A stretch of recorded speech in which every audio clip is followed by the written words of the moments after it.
I was recently called upon to babysit my niece. My sister and her husband were traveling out of state for a wedding. Considering we all live in the same town, and I come at the cheap cost of a large cheese pizza, I was my sister's first call. That's what family is for. As I made my way through the front door, I barely had time to drop my overnight bag on the floor before being led away by tiny hands towards the living room. After sipping on only the finest selection of pretend tea, we were conversing over pizza slices. More accurately, I was asking her about her life, and she was answering each question with genuine enthusiasm. The positivity and excitement in each answer she gave was infectious. You sometimes forget how optimistic of a worldview kids have when they're that young. We finished our pizza, and it was time for bed. As I tucked her in and flicked off the light switch, I started to leave but stopped. I had almost forgotten to turn on her nightlight. My niece was deathly afraid of the dark, as I learned the last time I babysat. "Sweetheart, where's your nightlight? I don't see it." "I don't need a nightlight anymore. I have Mr. Googly Eyes." "Mr. Googly Eyes? Who's that?" "He's my friend. He watches me while I sleep." "Okay. That's a bit disturbing. Why is he called Mr. Googly Eyes?" "Because that's his name, silly. Well, that's what I call him, because his eyes are like the googly eyes I use in art class. His real name is really weird." "Why does he watch you when you sleep?" "Because he doesn't blink." "Why doesn't he blink?" "He can't. He doesn't have eyelids." That part freaked me out. Suddenly I had the urge to flip on the lights, but I remained calm and dug a bit deeper. "Oh, okay. Where is Mr. Googly Eyes now?" "I don't know. He only shows up when the lights are out after Mummy and Daddy are asleep. But I know he's in the room with me when I see his eyes in the dark." That was my cue to stop asking questions. I wished her good night and closed her door. Admittedly, I was now a little creeped out. I was going to have a serious talk with my sister and her husband when they got back. We are all big horror fans. Clearly her daughter had seen something they had watched from a movie or television show. I settled back on the couch with some leftover pizza and scrolled through my sister's streaming services. I needed something, anything to get my mind off the horrific image of Mr. Googly Eyes that was being crafted in my head. I settled on a comedy TV series and tried to relax. I may have been too relaxed, because before I knew it, I was fast asleep. I guess my niece's creepy night watcher hadn't gotten to me too much. At least, that was what I thought. It may have only been a few hours later, but suddenly, I was jarred awake from my peaceful sleep by what sounded like whispering in my ear. You ever reach the point of a nightmare where something so scary happens, your vision goes out in the dream? It's terrifying. You still feel a presence around you, but your mind refuses to visualize it. I would have given anything for that to have happened to me when I finally met Mr. Googly Eyes. My niece was right. He doesn't blink. Ever. She was also right about the fact he has no eyelids. She was also right about the fact that he has no eyelids. But she was wrong. He doesn't only show up when the lights are out. I saw what watches my niece sleep at night. He was hairless from the shoulders up, cloaked in a black shroud, ears too small to be for anything for balance. His nose took rapid inhales before blowing hot air back into my face. He had twin, white, shining, bloodshot orbs, but like cracked eggshells, for eyes. Surrounding his eyes were scarlet rings of exposed skin. His mouth hung open and was nothing but a black hole. Then, to my horror, his lips uncurled, and his gnarly, caramel-colored teeth appeared.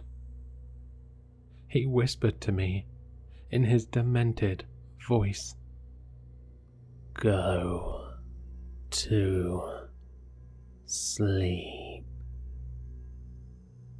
In that moment, I passed out. I awoke the next morning with the lights still on and the television screen asking if I wished to continue viewing. I needed a lot of things in that moment. Coffee, definitely. A therapist, perhaps. More than anything, I needed to make sure my niece was safe. I walked slowly to her room and opened the door. Still sleeping, without a care in the world. The innocence of youth on full display. I went through the motions the rest of my time there, until my sister eventually returned home. I think she could sense something was off, but probably didn't feel like getting into it after a long trip. I thought that's why she called me today. Instead, I was getting attitude because her daughter now refused to go to sleep without a nightlight. I was confused and asked why. She said that through tears, her daughter said that Mr. Googly Eyes couldn't watch over her anymore. He has to watch me sleep at night now.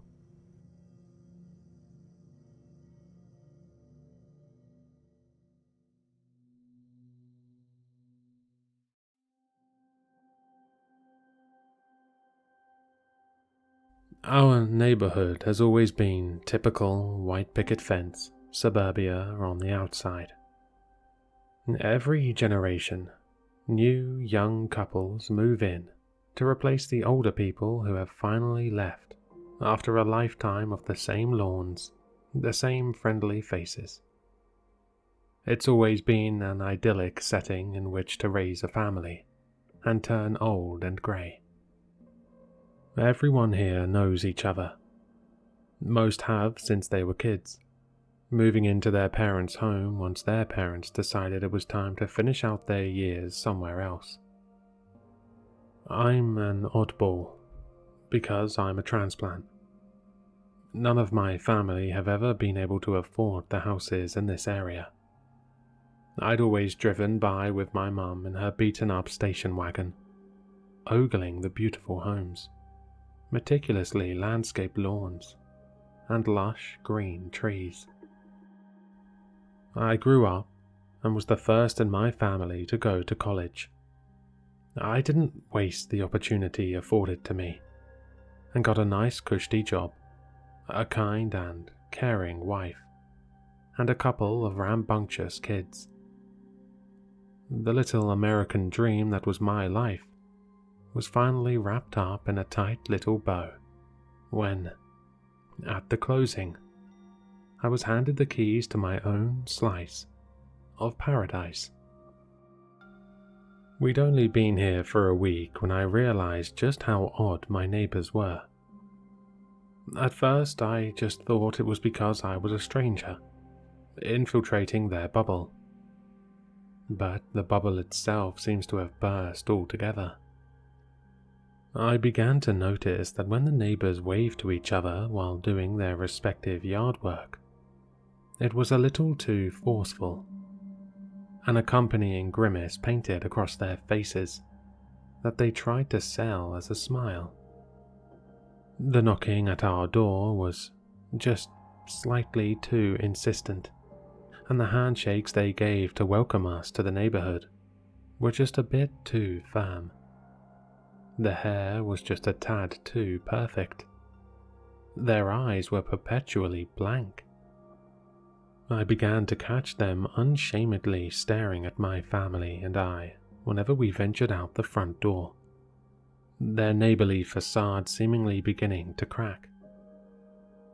They were just staring with the same dead eyes I've begun to grow accustomed to, and each time I returned their gaze, I felt my muscles tense and had an overwhelming urge to put as much distance between them and myself as possible. That's when I began to hear things in the dead of night.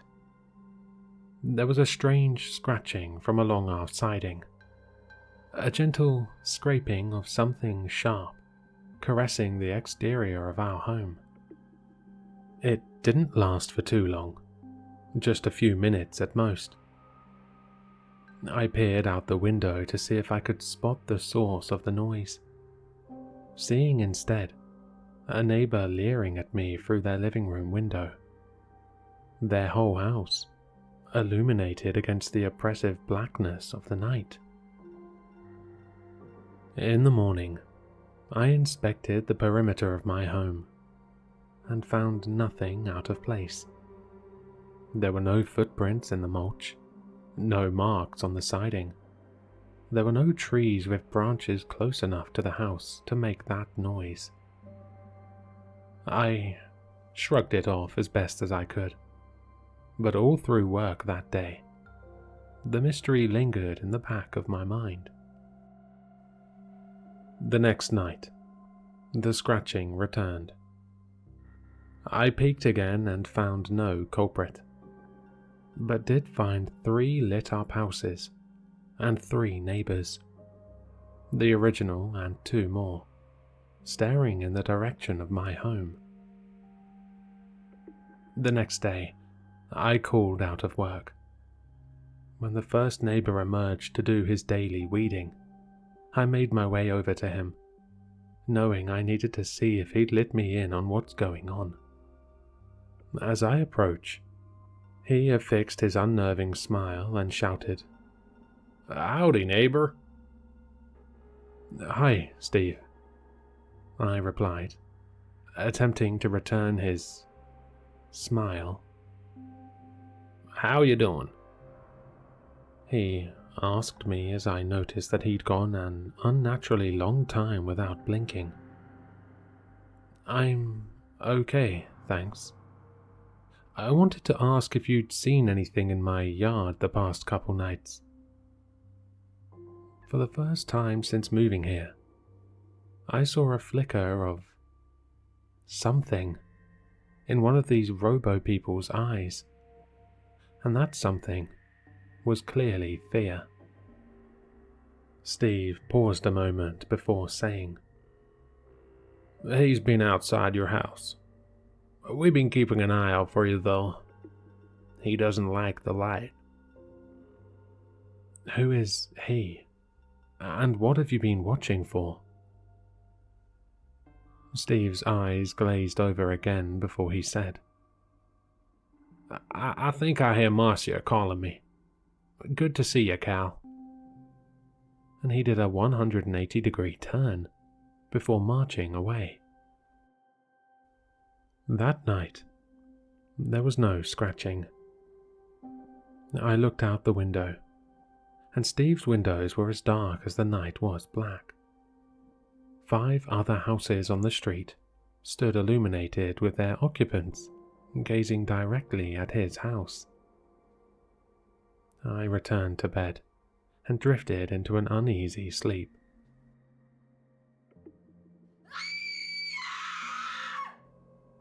I awoke to screaming, loud and shrill, coming from the direction of Steve's. I hurried to the window and saw Marcia out in the yard, sprinting and shrieking, bathrobe whipping in the wind. I felt the sweat begin to erupt through my palms and heard my wife stir behind me. "What's going on?" she asked, rubbing the sleep from her eyes. I ignored her. I stood, rooted to the spot, watching Marcia as she continued to run down the street, before a hulking figure that had been lurking in the shadows rushed her. She was caught and hurtled into the air, her cries ceasing immediately as she was dropped to the pavement, where she laid, unmoving. The figure slowly turned to me, before slinking back into the darkness. All I could do was stare with the same blank eyes my neighbors had. "Go turn on the lights," I told my wife.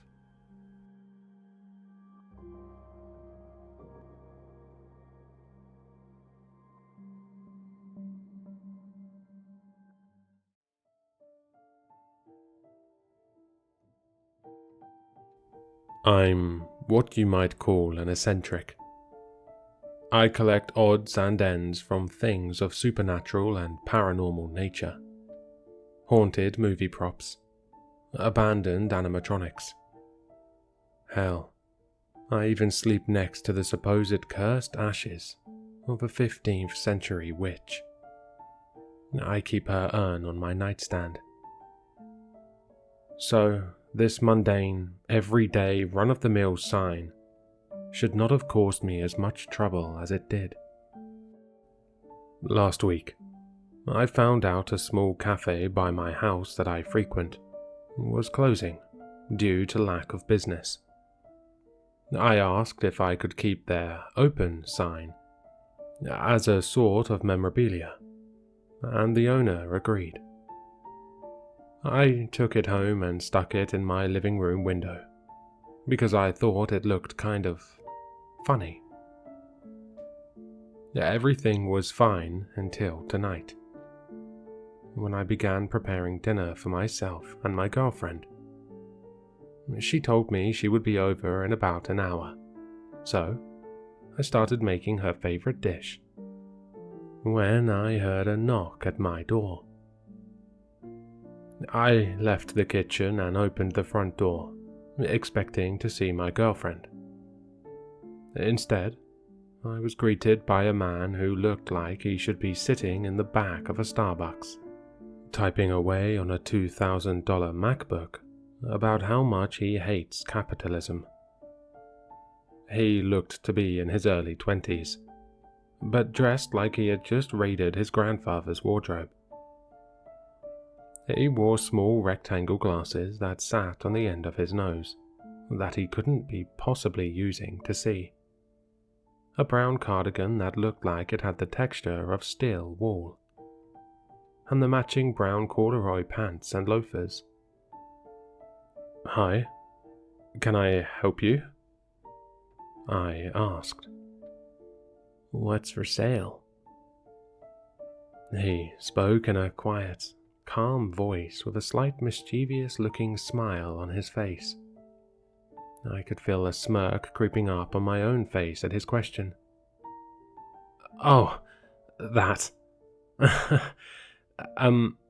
It's just kind of a joke, I guess." "A joke?"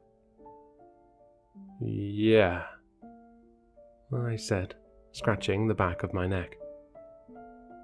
Well, I don't see anything funny about that.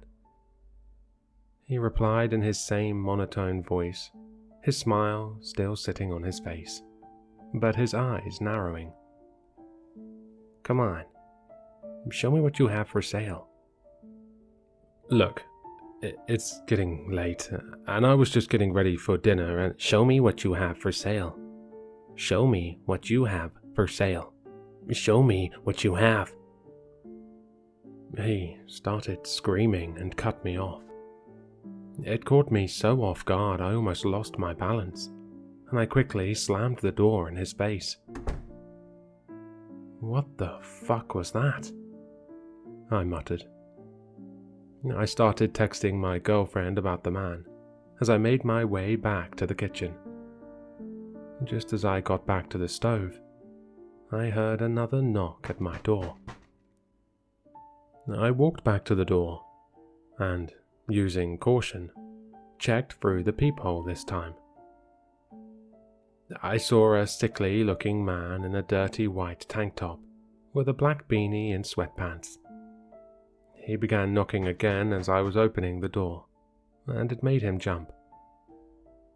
Oh, hey man, all I got is 50 right now, but, I'm good for the rest. I'll have 100 tomorrow, he said, scratching a huge festering wound on his right arm that I had failed to see through the peephole.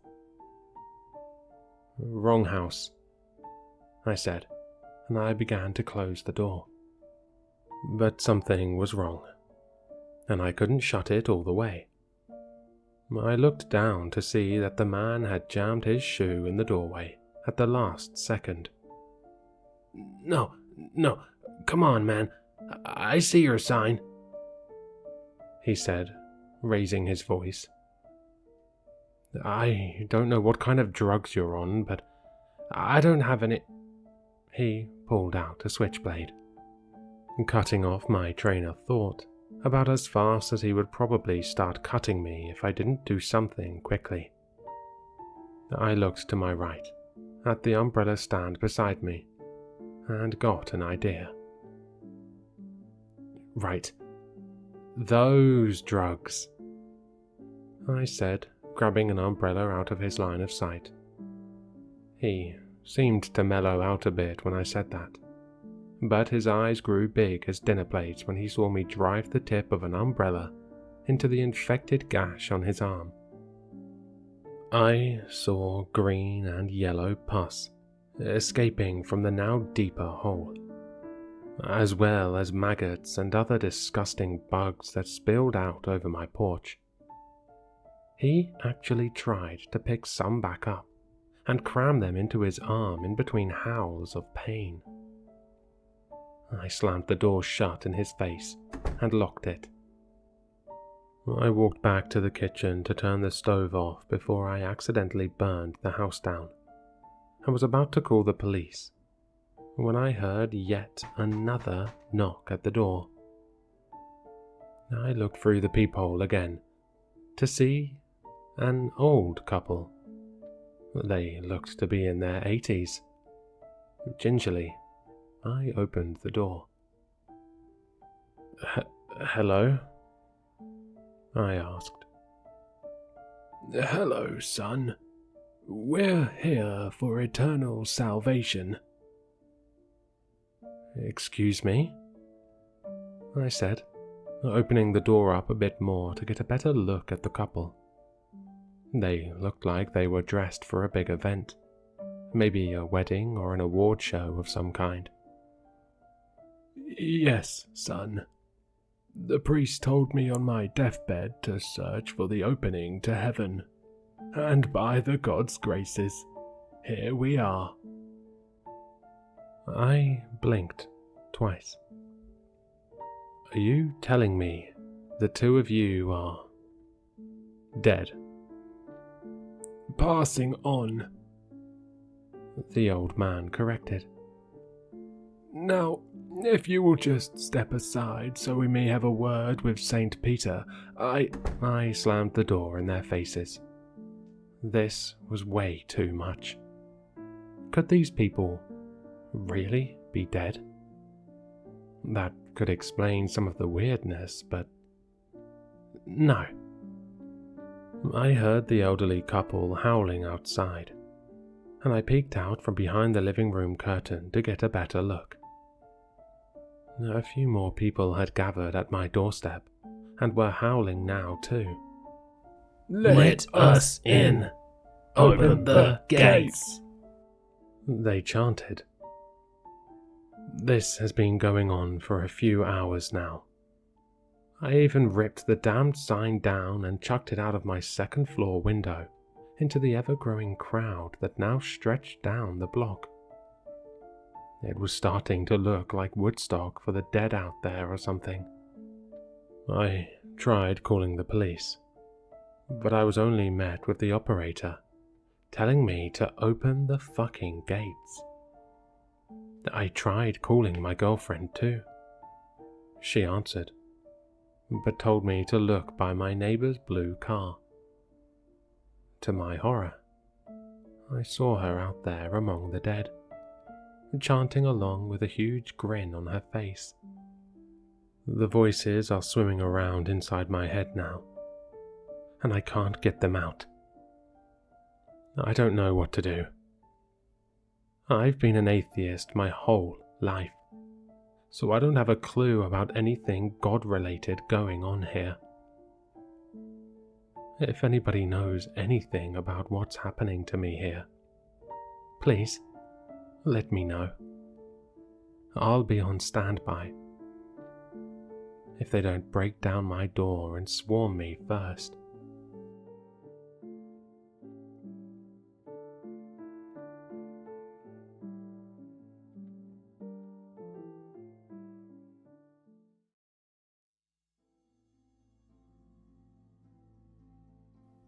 It shouldn't have happened. Sarah wasn't supposed to be at work the day she was roped into a séance with her kooky colleagues. Lulled in with the promise of red wine and tipsy chats with the dead. None of them believed in it.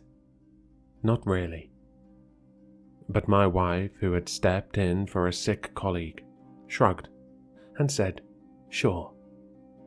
Because who could say no to alcohol and ghosts? I can't remember what I did that night. I can't remember feeling the trepidation which should have plagued me but didn't. I only remember her coming home, hearing her fumble with her key as it jarred in the lock over and over again. I thought at the time she must be drunk, but I realize now she was a stranger to this earth, jamming the key in the lock jaggedly and without any intent. When I eventually watched the Ring doorbell footage back, her eyes were black holes of horrifying nothingness, burning straight into the camera. An impossibly wide grin, splitting her face open. 14 seconds she grinned toothfully into the lens, right up until the moment I wrenched the door open and burst into view, oblivious. I didn't know though, so I chuckled to myself, yanking the door open and drinking her in. My wife. It was the next morning that I noticed the subtle smear of blood grazing her collarbone, the only evidence of the horrific night which had ensued. But to me, she was just a little off for her game. Neck held crooked at slightly the wrong angle as she drank me in. Bit too much to drink? I teased, watching as she attempted to walk into the house.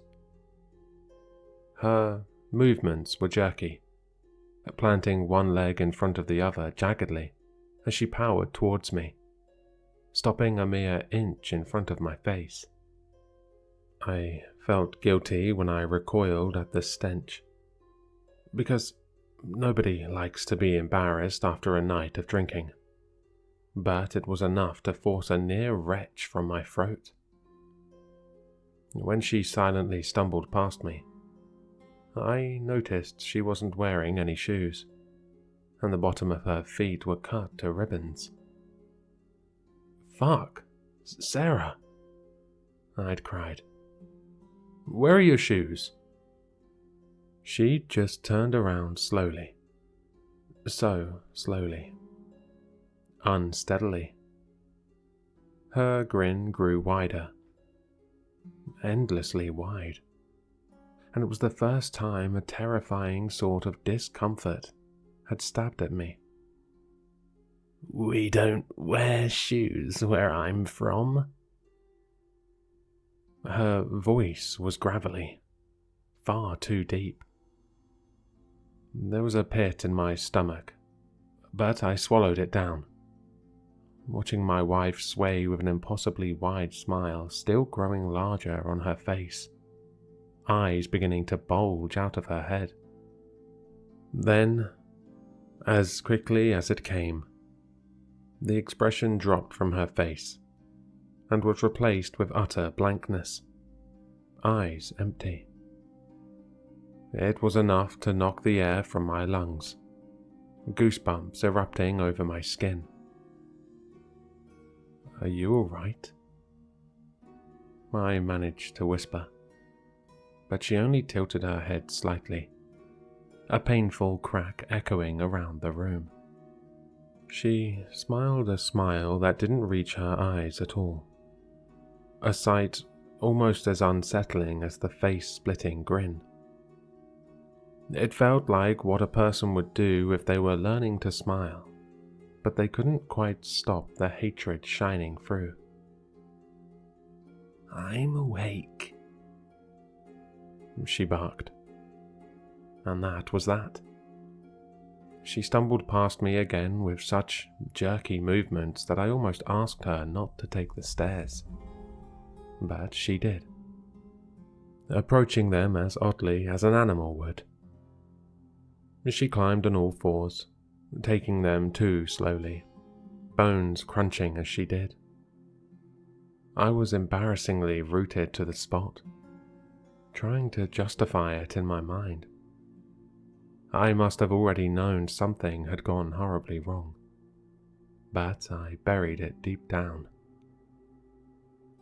My wife was quirky, a little wild.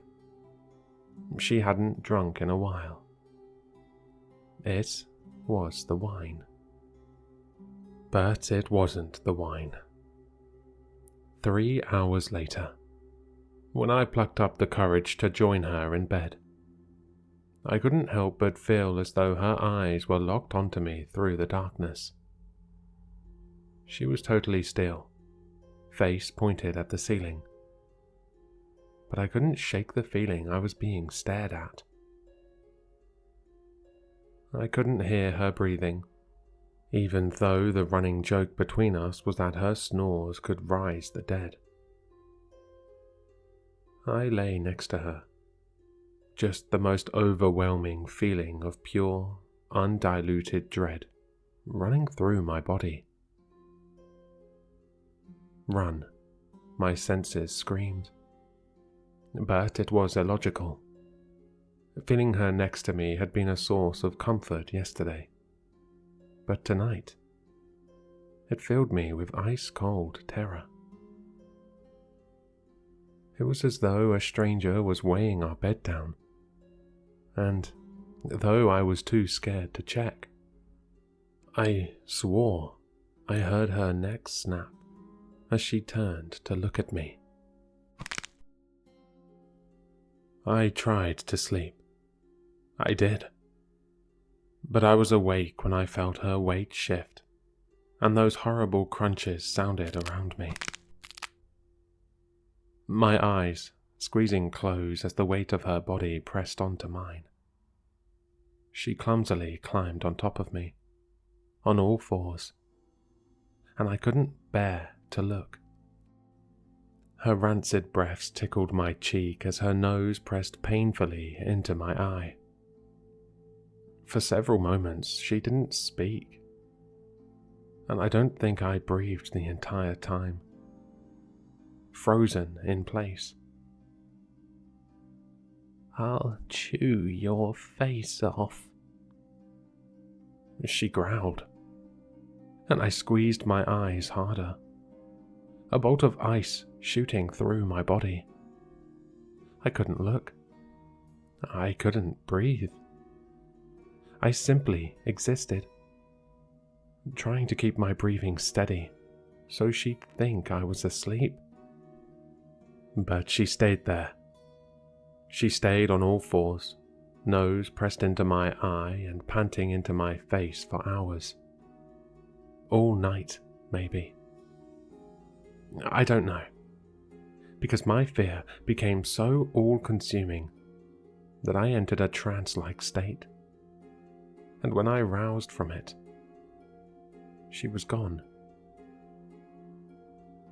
It kept happening.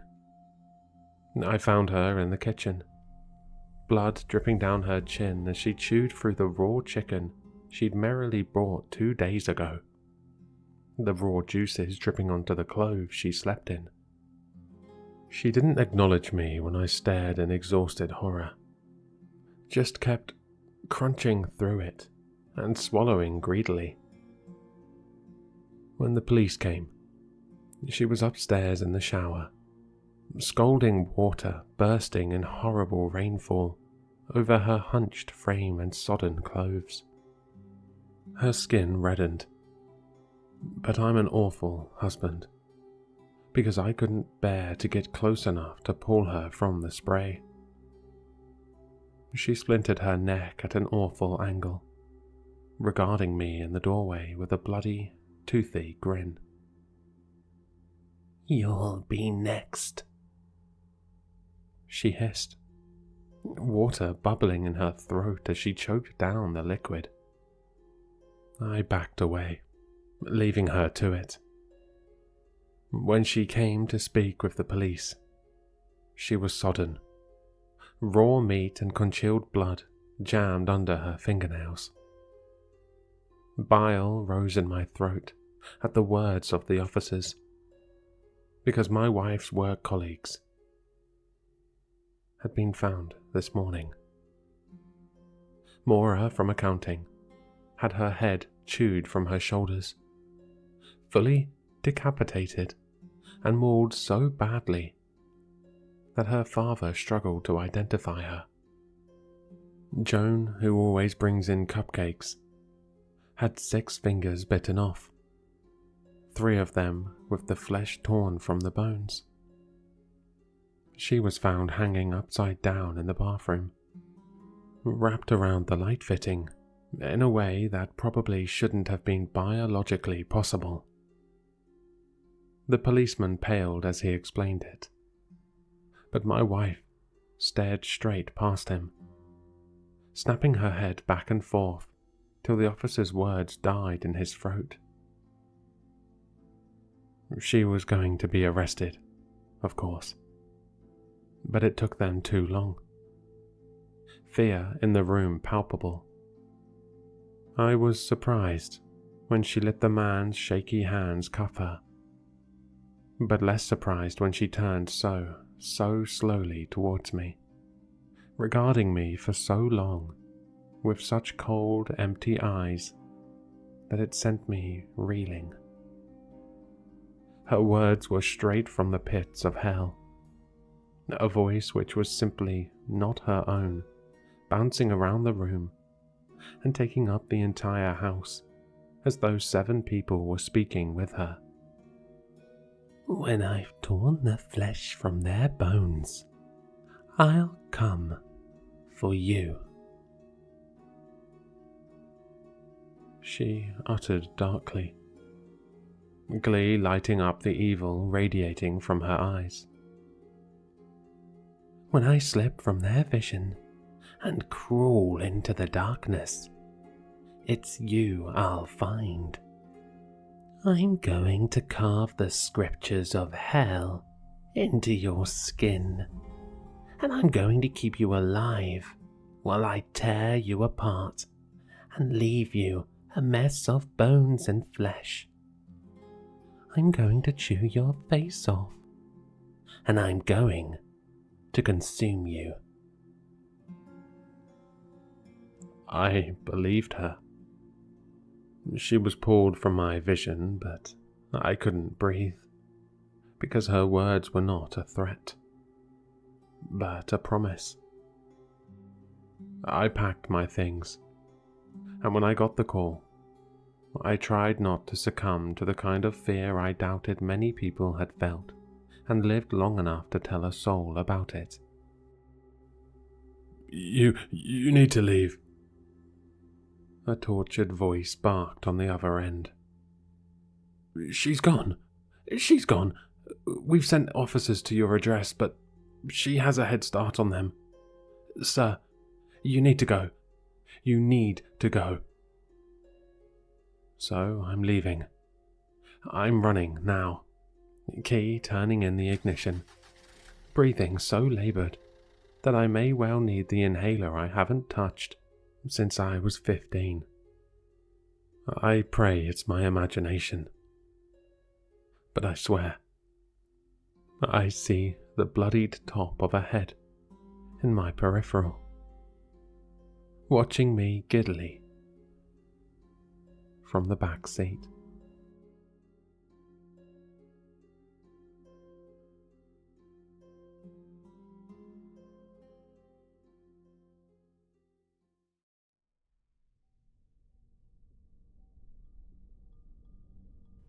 Today was my day off.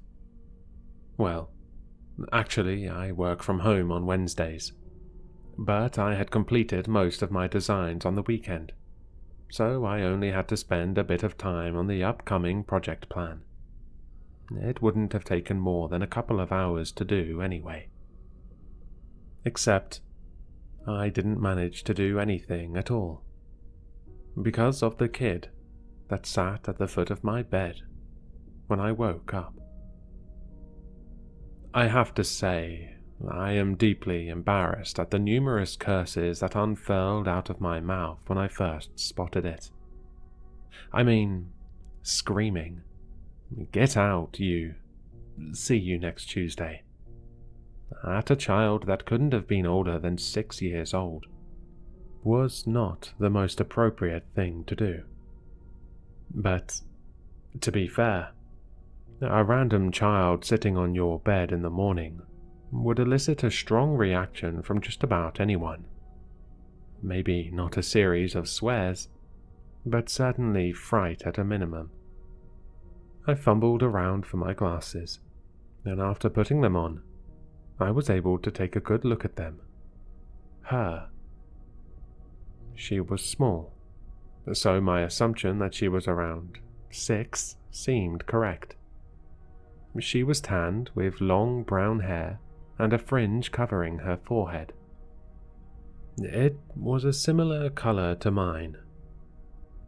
Chubby cheeks and a school uniform on. My old primary school uniform. That was really weird. She was visibly shaken from my words. "Why are you swearing?"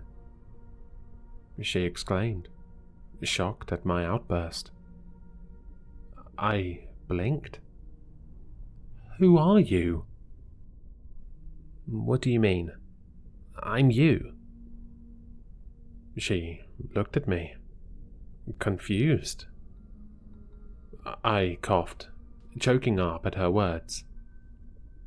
"What do you mean? What is this? Is this a prank?" I quickly hopped out of bed and immediately covered myself. In my haste, I'd forgotten that I only sleep in my knickers, so I screeched for her to turn around. She did, in embarrassment, before she turned back around, defiantly. "Why should I? I'm you." "Ew, why are you so chunky?" she stated in horror. I quickly put on my dressing gown. I'm not," I said through gritted teeth. I composed myself again. "Seriously, though, who are you? Where are your parents?" "Our parents," she corrected, hopping off of the bed. She looked at my alarm clock. "It's 11 o'clock. Why are you still sleeping?" "Because it's my day off," I scoffed. I couldn't believe I was having a conversation with this girl, this child. Why was I entertaining her? I watched in annoyance as she traipsed around my small apartment, picking things up and not putting them back in their place. "Can you sit still for 1 minute and tell me where your parents are? If not, I'll call the police," I stated sternly. She sat down on my sofa compliantly. "Why would you call the police? They already told you I was coming." She scoffed, sticking her nose up in the air. "Who's they?" "The people that sent me here, obviously. You should have had a phone call from them." For a moment, I actually considered whether she was telling the truth. I never pick up calls from numbers I don't recognize.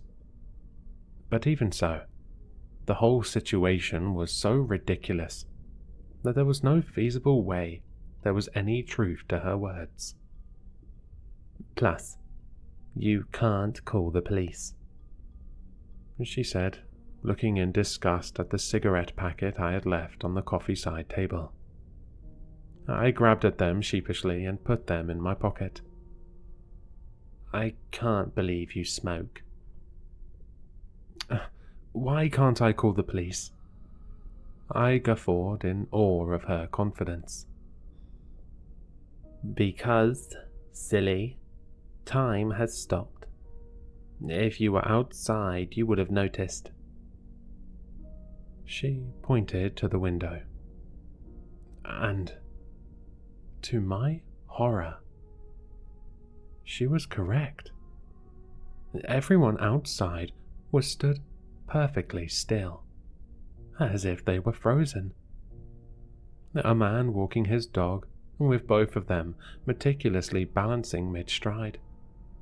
A woman about to take a bite of her sandwich. A cyclist stopped in the middle of the road. "I see," I laughed, scratching my head. "I must still be dreaming." "You're not," she said in annoyance, clearly frustrated at my refusal to take her seriously. "I can't believe future me is such a letdown. Is that alcohol?" I had forgotten to clear up after friends had visited a few days ago. I was going to do it today, I swear. "Yes, it is. I'm an adult. I promised Mummy I would never drink alcohol, or smoke." She folded her arms, shaking her head. "Oh, really?" I taunted, then changed my tone. She was still a child after all. Life changes a lot when you grow older. You're only, what, like 6? "I'm 8, she huffed. and I know." "That's why I'm here," she said, kicking her small legs up. 8 made sense. She was far too eloquent to be 6. "Well, what do you want to know?" I asked, finally settling down into my armchair. This perked her up, and before she could begin, I interjected with another question. "Wait, before that, I need to check if you are, actually me." what was the name of our first favorite stuffed toy? Without a beat, she answered, Blue Bear. I was a little bit shocked, but it was also not the most imaginative of names. So I asked her another. What's our... I struggled to think of something that my 8-year-old self did or liked. What's our least favorite food? Kiwi. Okay. 2 for 2. I needed to think of something no one bar myself would be able to know the answer to. What are we most afraid of? She paused for a second, before hesitating to answer. In a small, weak voice, she responded, Uncle Harry. My heart sank. She was correct. I felt like a villain, making a small child have to speak about such a horrible thing. Something that I, as an adult, have at least been able to work through somewhat. I stood up and sat down next to her, wrapping an arm around her shoulders. Well, I suppose they were my shoulders at some point, but it felt too strange to call her by myself as well. I passed her a tissue to aid her sniffles. I'm sorry. Are you hungry? I asked in an attempt to soothe her. Instantly, her eyes lit up, and she nodded fervently. Okay, what would you like? Pancakes. So, I did just that. I rustled up some pancakes and provided her with some lemon and sugar to put on top. I don't have Nutella, which I knew was what she really wanted, but she still ate them happily.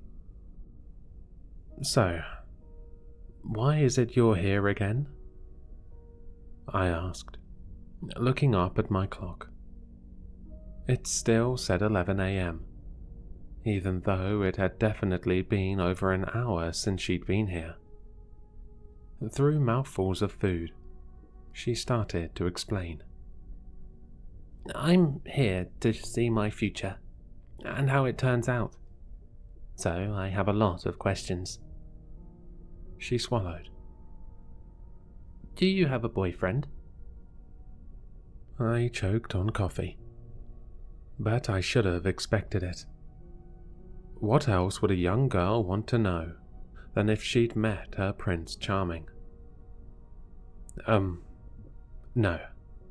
I did have one once, but that was the only time.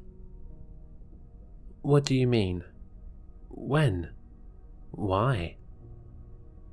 She quizzed, and I tried to think of a way to phrase my response in a way that wouldn't have made her head explode. Though, if I recalled correctly, I don't think younger me was bigoted in any way. Well, first of all, it was when I was 15. A boy called Joe, who was in my class.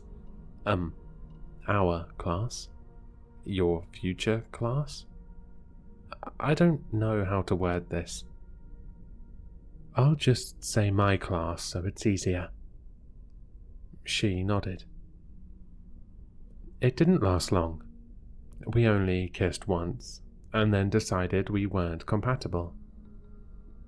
Then I never dated any boys again. Did he break your heart? She exclaimed, and I almost burst out laughing. No, nothing like that. I did date lots of people afterwards. Just not boys. I saw the cogs turning in her head. You're a lesbian? She asked, shocked, her fork dropping on her plate. I panicked for a moment, Was this the wrong thing to say? She continued. That's weird, because I'm not a lesbian. Well, a better response than I was expecting from her shocked expression. I knew not to explain any further, so I just shrugged. No, you're not. I am, though. That's strange. Even though you're me, she stated. Anyway, are you a pop star? That time, I did laugh out loud. It was so unbelievably endearing to hear the childish expectations that younger me had for myself, albeit slightly melancholic. But obviously, through growing up, I departed from such ideals. Not at all. Do you think I look like a pop star? Not really. Pop stars are much skinnier, she said bluntly. Ouch, once again. So, what job will I have? Wow. It doesn't get any less bizarre to hear her talking about my life, like it's hers as well, even though it technically will be. I'm a graphic designer for a tech company. Sorry, I'm not going to reveal where I work. Oh, so we draw. I like drawing, she squeaked excitedly. Do we make art then? Not really. We use tools on the computer to create designs for backgrounds and logos that the tech company need. She looked at me in confusion. We don't draw dogs. Oh. She was clearly dejected by the whole ordeal.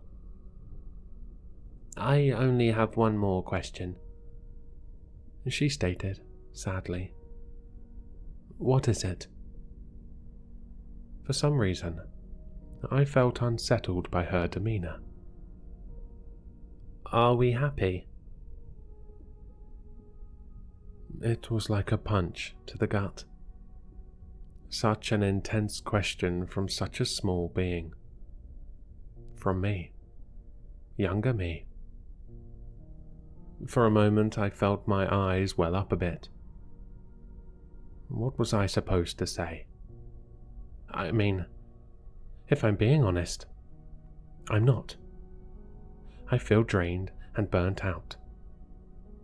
I feel like I've missed out on lots of opportunities. I haven't lived life the way I wanted to. I smoke and drink more often than I should. I don't have any romantic partners. My dating life is in shambles. I barely have a relationship with our parents. Do I lie to her and tell her everything will be alright? That this life is actually a lot better than it looks? That, despite being better, Uncle Harry never leaves us, no matter what therapy or support we receive. That the shadow never goes away. No, I'm not. I stated. It's best to be honest. As she could tell I was. Thank you. That's all I need to know. She smiled forlornly. I'll be going now. What? Why? I asked. Part of me wanted her to stay. I wanted to know more about her. The part of myself I had forgotten for so long. I have everything I need to know. Thank you for answering my questions. Wait. Can I ask you something? She turned back to me, and then pondered for a moment. Okay, What was all of this? Why are you here? Really? She looked at me in confusion. I already told you. To see what my future is.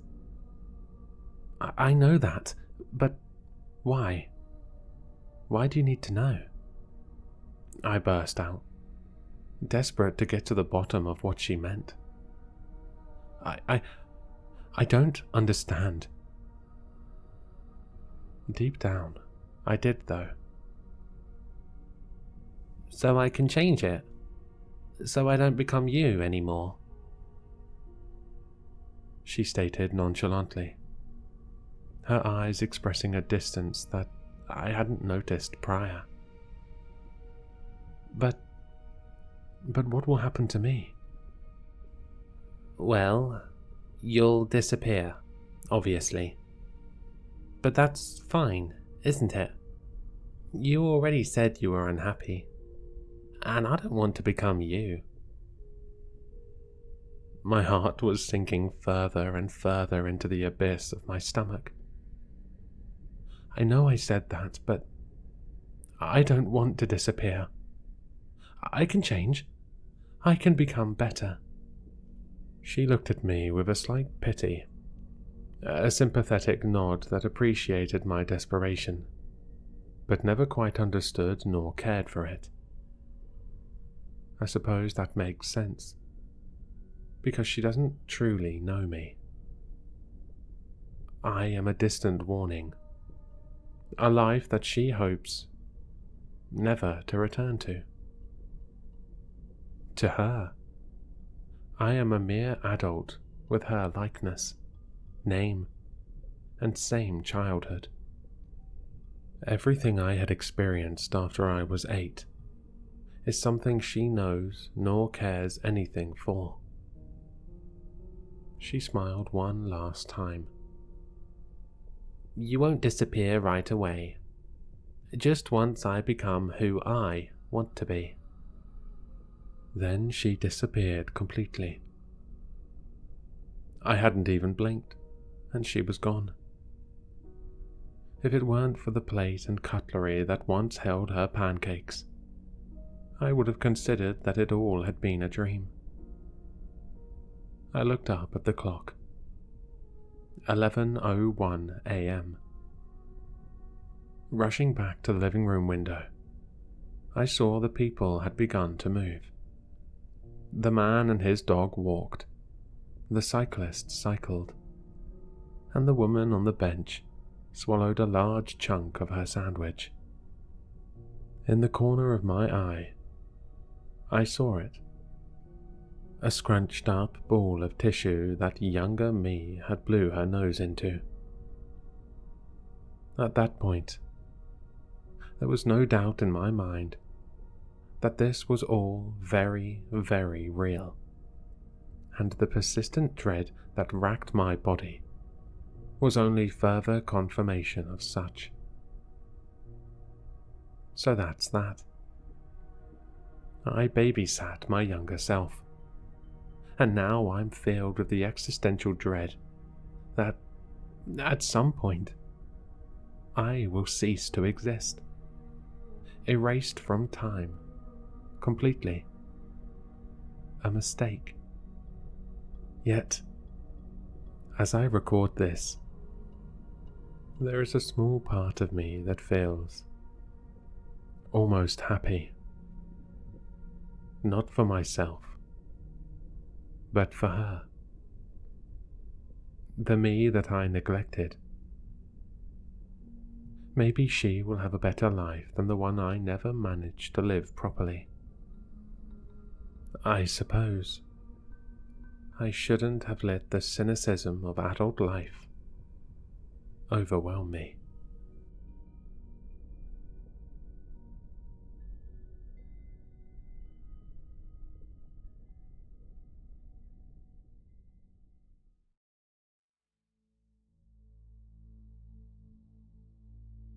My pregnant wife was admitted to Gimli Hospital in 1999 for a routine induction, and I haven't seen them since. Here's what happened. We came in. A doctor, Dr. Madden, checked my wife and assigned her to a room in the birthing ward. For a while, her labor progressed without problems. Then it stalled. Something about her contractions being weak and dilation stuck at 7 centimeters. Dr. Madden suggested upping her dose of Pitocin. When I asked what that was, he gave me a look and explained that it's a hormone, the artificial form of oxytocin, which speeds up contractions to help women deliver more quickly and safely. Apparently my wife was getting it already. He just wanted to give her more. She didn't protest. Although, to be fair, she'd generally been receptive to everything since they'd given her the epidural. Before that, she had been screaming. Dr. Madden asked me if I wanted things to go smoothly, and when I said yes, he punched something into the computer in the room, the one monitoring my wife's vitals and playing the constant, hypnotic swoosh swoosh sound of my baby's heartbeat. And then he left. But before the door shut, I heard him tell someone in the hall to go down and extract more of the hormone. I was tired, so part of me figured I might be hearing nonsense, but I couldn't understand why they'd be extracting anything. So I pressed my ear against the door and heard someone else, a nurse I presumed, say, "Depleted the current source. Do you want me to remove another tile?" I knew I hadn't heard that incorrectly. So with one last glance at my wife, peaceful, beautiful, I stepped into the hall myself. Instantly, Dr. Madden's eyes widened and he asked, "Mr. Crane, may I help you with something?" As the person he'd been speaking with turned and walked away, she didn't look like a nurse. I told Dr. Madden I only wanted to stretch my legs and continued in the same direction as the disappearing non-nurse. When I was out of Dr. Madden's sight, I sped up and managed to catch a glimpse of the woman I was following, just as she stepped into an operating room. After a slight hesitation, I followed.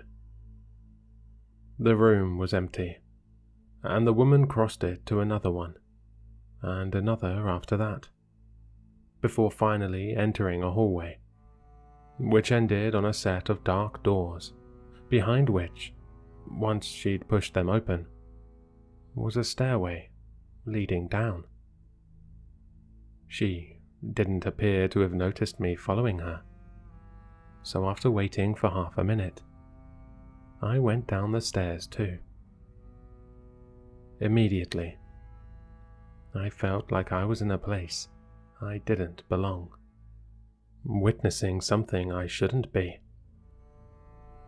The walls, which had started as bare concrete, soon became carved out of rock, and the lights became further spaced apart, creating longer and longer stretches of darkness between islands of light.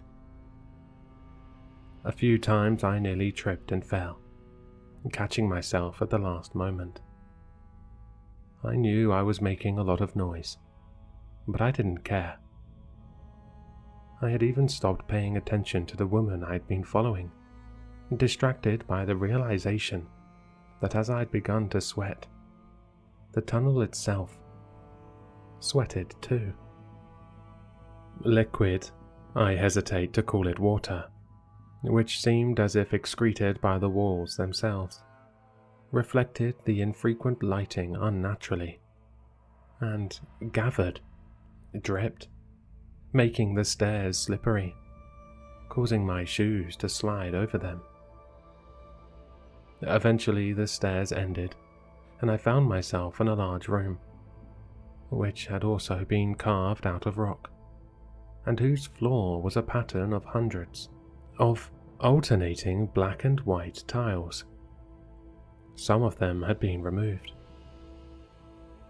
The woman was kneeling and using a crowbar to force off one of the tiles that was still in place. Her efforts echoed throughout the room. I was maybe 15 steps away from her when she managed to dislodge the tile, revealing beneath it a deep, writhing darkness that looked as if space itself had turned into reptilian skin. I managed to call out to her. I awoke with a throbbing head, lying in a hospital bed, and Dr. Madden's face smiling at me. "Mr. Crane," he said, as I blinked him into focus. "I am so very glad to see you awake again. You appear to have taken quite the fall, ending with a nasty blow to the head." "Where's my wife?" I asked him. "In the birthing room," he assured me. "And don't worry, you haven't slept through the big moment." "Is she okay?" He seemed taken aback. "Of course. In fact, she's doing very well, and her labor is progressing splendidly after her new dosage of Pitocin." I leapt out of bed. Or tried to. I was restrained. "For your protection," Dr. Madden said, explaining that because of my head injury, I could be concussed, confused, or unstable, leaving it ambiguous whether he meant physically or mentally. I ordered him to release me. "Very well," he said, and motioned toward a part of the room I could not see, and from whose unsighted dark corner the woman I'd been following emerged, carrying a syringe filled with the same black substance I had seen below the dislodged tile. "No," I protested. "Not that. I don't want that." "No need to be hysterical," said Dr. Madden, taking the syringe. "There's no reason for us to give you Pitocin." Then, much to my surprise, he undid my restraints and allowed me to run out of the room. I was in an unknown part of the hospital. I tried to catch my bearings. I tried to find a sign, anything to help me navigate and return to my wife. But there was nothing. The walls were bare.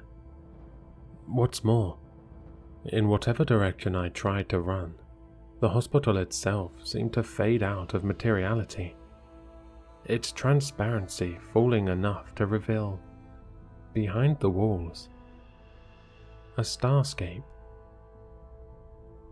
I was hyperventilating. I was in a wheelchair, rushed into an operating room, the same one I'd passed through earlier, but this time it was prepped for a procedure. I was lifted out of the chair and placed onto a cold table. Above me there was no ceiling, only stars embedded in writhing reptilian skin, which descended, and when I shut my eyes in terror, instead of darkness, it was my wife's hospital room I saw, and Dr. Madden standing beside her. And my wife was giving birth. But as she did, her skin darkened and thickened, and she became unhuman, and the baby, crowning, was something else entirely. Something horrible. Something alien. I barely evaded the 18-wheeler, which roared past, honking. I was crawling along the dry, unpaved shoulder of a highway. Sutures ran down both sides of my face. My head was shaved. I hadn't had sutures. I had had hair. When I looked around and saw the empty field before me, I remembered that there'd been a hospital here. Gimli Hospital, where my pregnant wife had been admitted for a routine induction in 1999. I stepped into the middle of the highway, stopped a car, and asked what day it was. February 29th, 2024. The petrified driver told me. 25 years. What about the hospital? I asked. What hospital? She said. There was no hospital here, and never was. Later, when I had regained more of my senses, I did research and discovered that, indeed, there had been no hospital there. As for my wife, I learned from my grieving in-laws that she had died in a car accident in 1999. She had been pregnant. I had been in the accident too, and survived. But ever since I had suffered bouts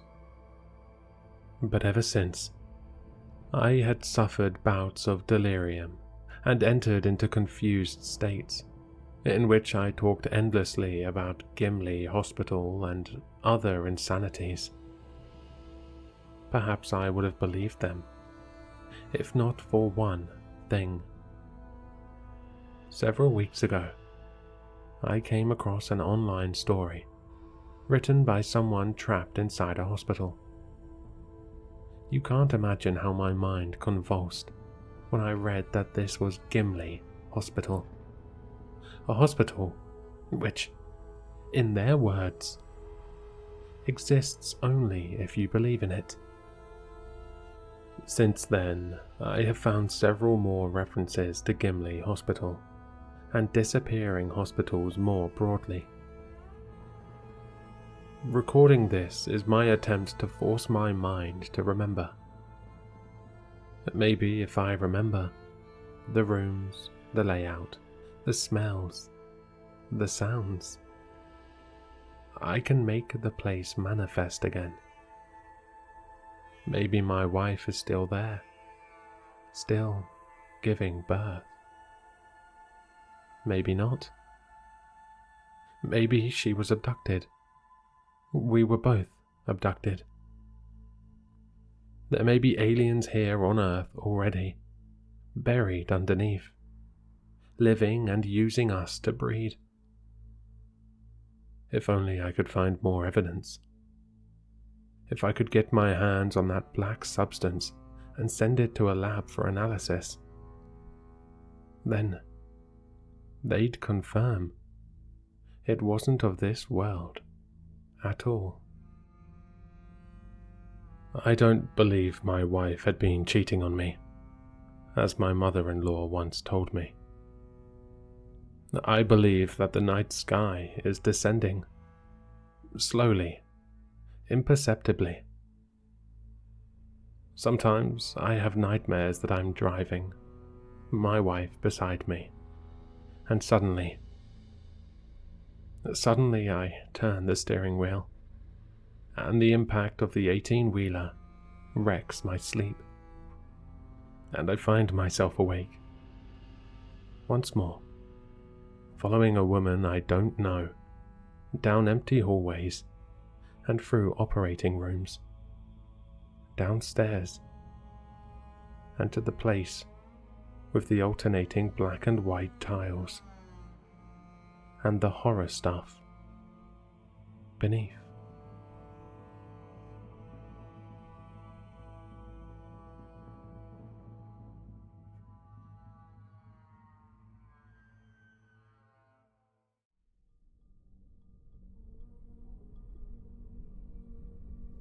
Children can often be cruel.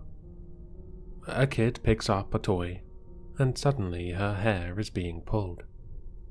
She accidentally chose the wrong toy, one which was already claimed by someone else. In a sense, they're very territorial little critters. Some researchers theorize that it's an evolutionary trait. Figure out where you belong in the pecking order early. I don't know exactly how a green toy tractor would be beneficial for one's survival, even if it is a perfect replica of a John Deere. Something about projecting parts of yourself onto inanimate objects and therefore extending your survival to that of the object, I guess. I have a fair amount of experience in this department. I grew up in a world without sound. Even if my condition was invisible to the naked eye, draping me like a ghost out of a thick blanket, the other kids knew. Of course they did. This made me a very easy target. Early, my parents made sure to give me all the tools I would need to take on the world. Sadly, it wasn't really enough. One would think being deaf is a shield from words of others, but words are never the worst part. Disgusted looks after I miss a cue during PE, being omitted from band class, even though I loved the feeling of guitar strings against my fingers. Teachers not bothering putting subtitles on during movie time. Those were the worst parts. The day I met Anton was cold. I remember dragging my feet towards school. Brown puddles were scattered on the pavement, and my previously white shoes soaked up the water a little too well to be made out of leather. As I arrived, the bell rang. Walking slowly, dreading another day of ableism, I noticed a red-haired boy sitting by his lonesome under the bleachers next to the football pitch. Something about him gave me an impression of inherent kindness. I don't know what actually gave me the courage to be the conversational instigator. Probably the freckles. "I'm Sarah." He gently mouthed something back. After that, we spent a lot of time together. At the start, we would wait for the other kids to finish playing their games before swooping in afterwards, when no one else was around. Two silent, stealthy ninjas on their quest for world domination through hopscotch and basketball. Anton picked up sign language quickly, and suddenly, I had someone who wasn't of my blood to talk to. However, so did my tormentors. Apparently, teenagers are cruel too, and they're more determined. Soon I had heard, pun intended, every insult in the book. But when the words got vile, I would follow the advice Anton gave me. "Close your eyes. That's your superpower," he would sign. Now, I think I've made it clear how much this person means to me, and why it hurts so fucking much to think about his fate. Fuck. In university, we both picked up hiking together. The scenery in Sweden is absolutely breathtaking, if you know where to look. Anton's favorite part about nature were the sounds. Mine, the smells. I remember that morning in vivid detail. We woke up in the same tent, just before the gilded rays of the sun pierced the trees of the coppice. Small particles of pine aroma made their way to my nose, yelling at me. No, screaming that they were ready to reproduce. "Get off your phone." I had to repeat the signs 3 times before I got his attention. "Fine. Not many gay dudes on Tinder in Homophobe City anyways," he replied, referring to the near backwater town where we stayed. We did what we usually did. Started wandering the forest aimlessly, enjoying the many impressions the forest offered. Every time a squirrel scuttered up an oak tree, or we spotted a plant we'd never seen before, we stopped. I could mistake these small moments for anomalies in the space-time continuum. They seemed to last just a little bit longer than all the unpleasant ones. I was inspecting a particularly cool rock, probably some kind of granite, when I noticed Anton stop moving on the spot. This was indicative of something I could never experience. He was listening for, or to, something. It kind of looked like he was in a trance of some sort. I made it a game to try and guess what bird had him that enchanted. I made a noise to get his attention, but it was futile. In the end, I just walked right up in front of him. "Is it a blackbird?" "It is a violin," he replied. At first, I thought it was a nickname I didn't recognize for one of the local species, so I made him clarify. "No, someone is playing the violin," his hands told me. Eventually, he was moving towards the sound. Or so I assumed. I kept asking him questions, but he wouldn't stop, answering in few words. Magnificent, stunning, almost magical. We entered a small grove. A tiny lake, placed in the middle, was the centerpiece. And on the water, there was a rock. On that rock sat a man, hunched over, completely naked, with a violin and a bow. There was something off about the way he was positioned, almost like he had been waiting for a long time, as if he, or it, could hear my thoughts. He stood up and straightened himself. I'm not going to lie to you. He was beautiful. Long, blonde hair falling down his chiseled body, which was almost glistening in the sun. I would call him the epitome of beauty. But his smile was crooked. Something wasn't right. Anton had stopped to take in the scene, but was soon on his way towards the man. I began to calmly ask him to stop, walking backwards in front of him. Soon my gestures were getting more and more frantical, as I realized he wouldn't slow down. He had stopped responding to me, and seemed completely enthralled with the music the man on the lake was playing. Anton was stronger than me, so I could never physically stop him in normal circumstances if he set his mind to something. But now I couldn't even slow him down. It was as if he turned into a machine, dead set on reaching his destination. I started shouting, I think. He would just glance at me with content eyes. Not even when he set his foot in the water would he flinch. I started screaming at the man to stop the music, but he just looked at me with dead eyes.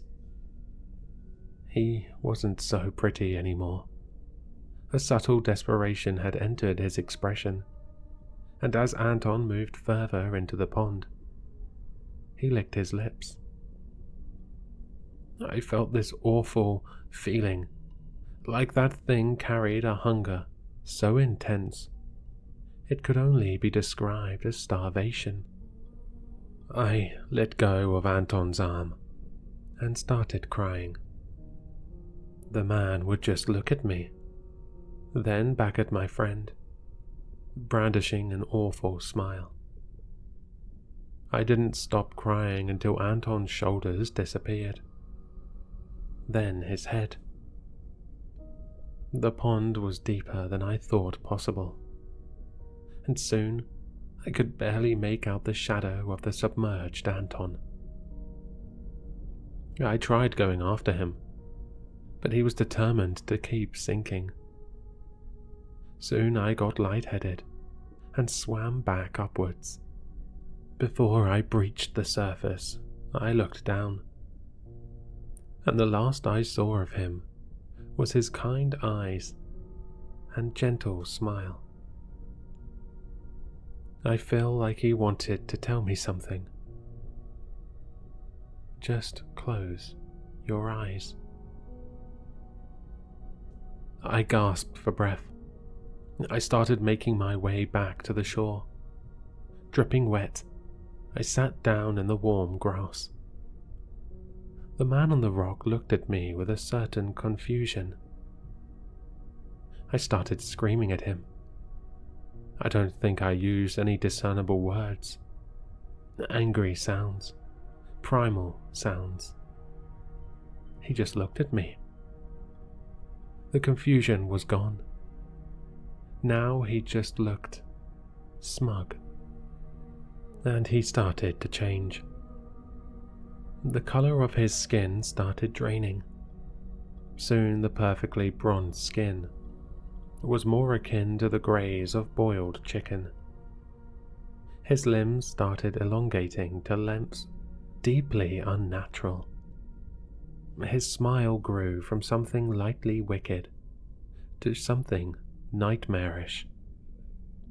Weirdly, I couldn't see the increments of the transformation, yet he transformed nonetheless. The end result was fucking terrifying. I couldn't move. It stared at me with large oval black eyes. Earlier, I mused on the fact that pleasant moments seemed to last longer than unpleasant ones. But this was different. It felt like forever. Then it slowly raised a thin, sickly arm and waved a slow goodbye. The audacity of this fucking thing. It crouched and started climbing down the rock at the pace of a sloth, never breaking eye contact with me. When it broke the surface of the pond, it did so quietly. I could tell. The water barely moved. And then it was gone, along with Anton. I had to get this off my chest, and now people will know where I went. Even if that thing still occupies the darkest corners of my nightmares, the forest seems to be calling me. Even though my lungs got damaged to a point of permanent remembrance, I dream of the fluttering water. Even though I can't hear his music, I feel something tugging at my sleeves. I imagine the music was a component of something far more sinister, something ancient. The beauty of it, however, is that I won't have to be wary of every crevice, nook, and cranny on my crusade. I know where it will be. On that same rock, in that same lake, hunching over that same terrible fiddle.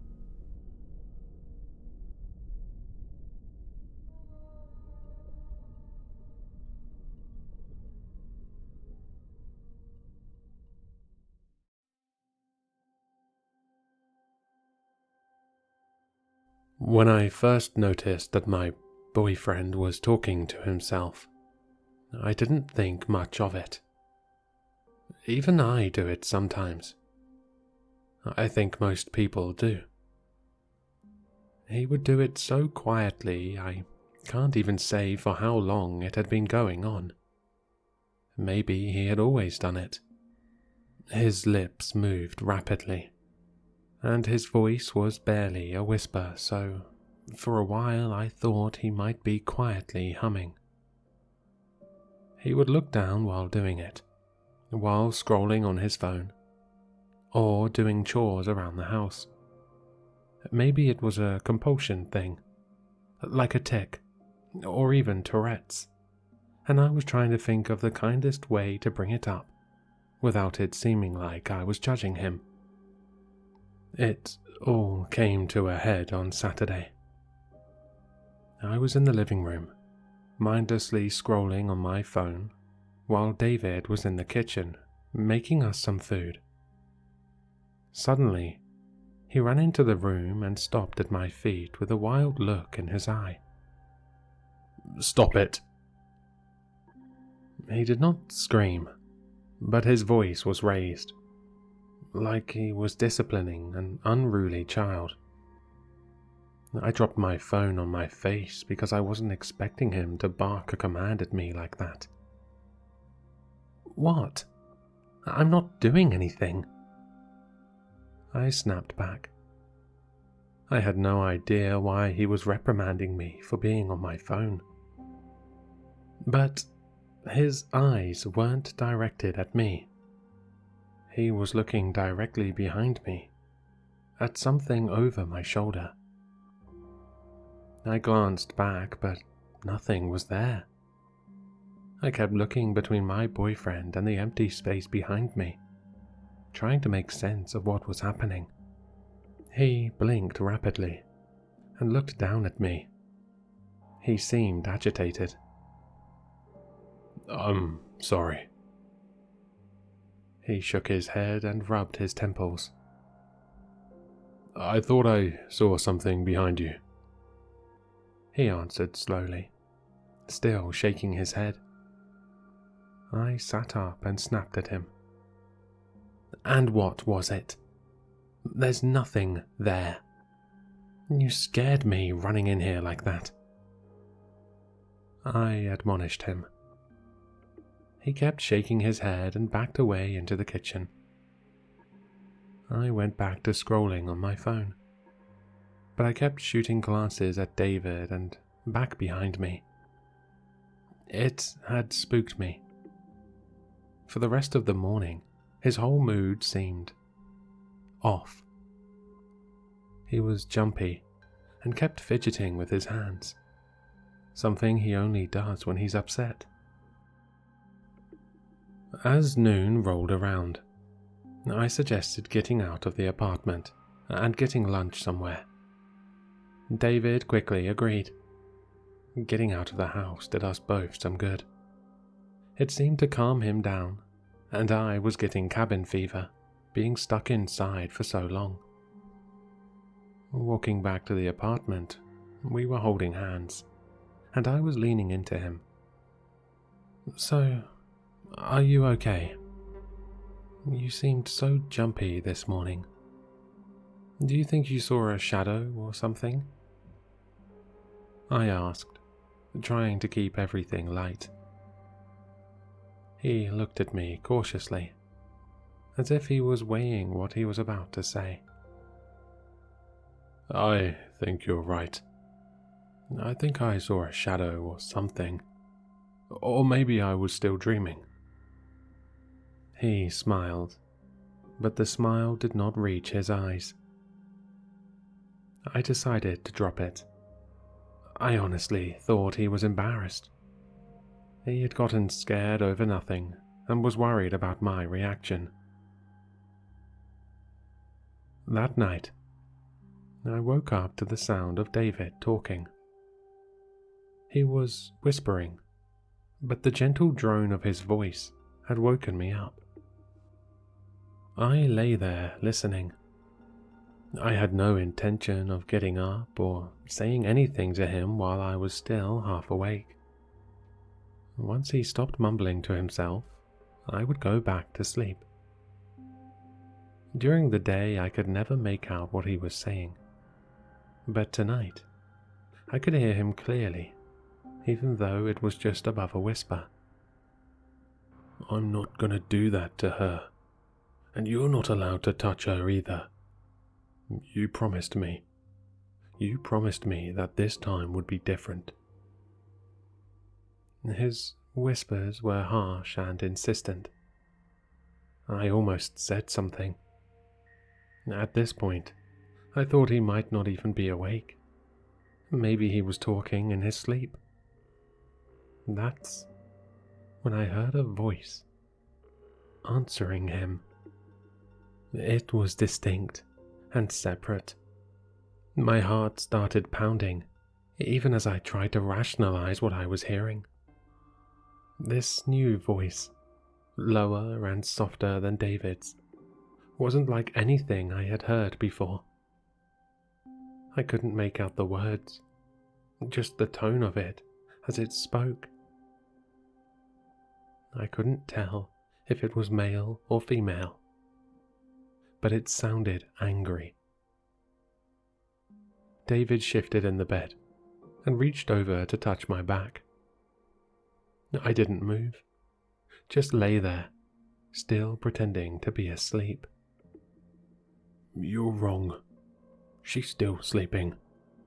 She can't hear anything we're saying." David rasped at the voice. The voice answered back. I still couldn't make out the words, but it sounded both insistent and scathing. "Whatever.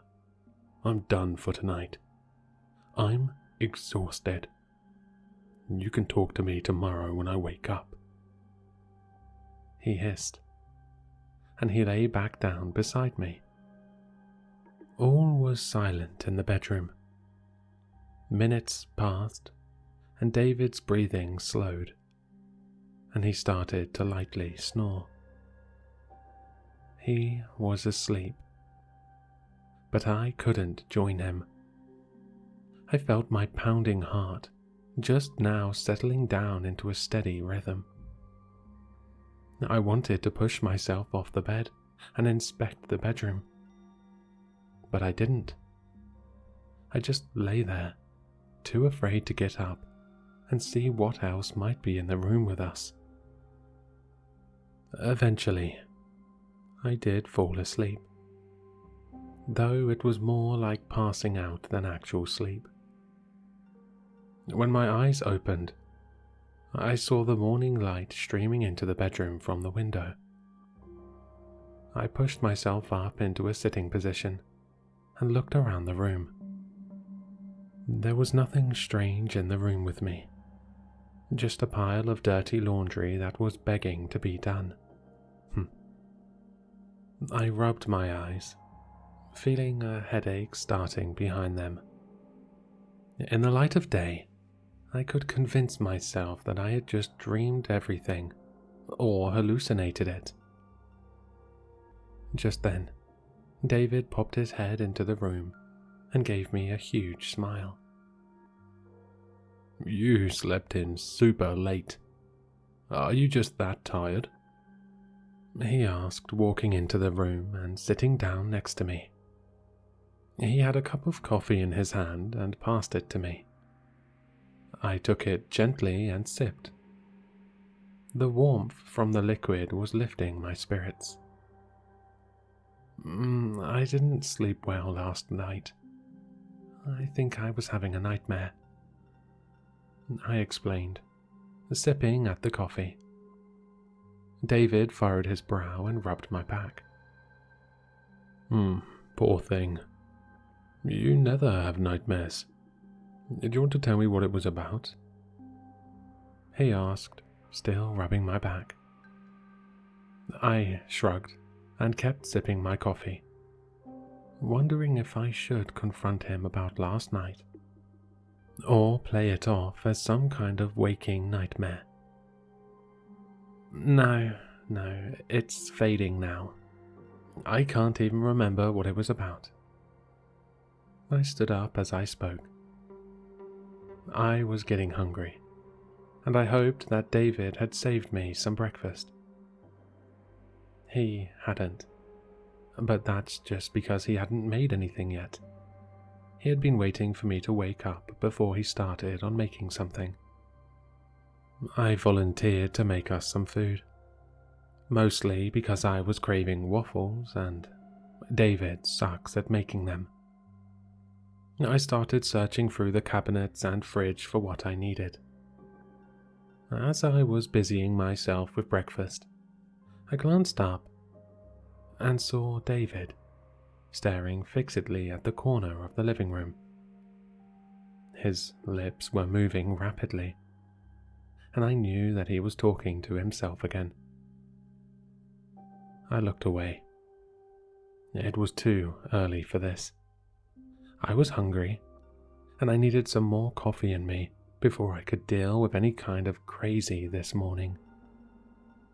As soon as I poured out the flour and milk, David appeared beside me, causing me to jump a little. I snapped at him because he scared me. Jesus, David, you really gotta stop sneaking up on me like that. I hissed. I was already irritated from the lack of sleep, and now he had to startle me too.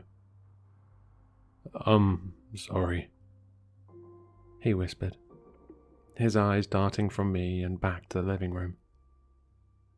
But I thought we could go out to brunch instead. I shook my head. I already poured out the milk and flour. I don't want it to go to waste. He licked his lips before speaking again. Please. It'll be my treat. I just can't be in the apartment right now.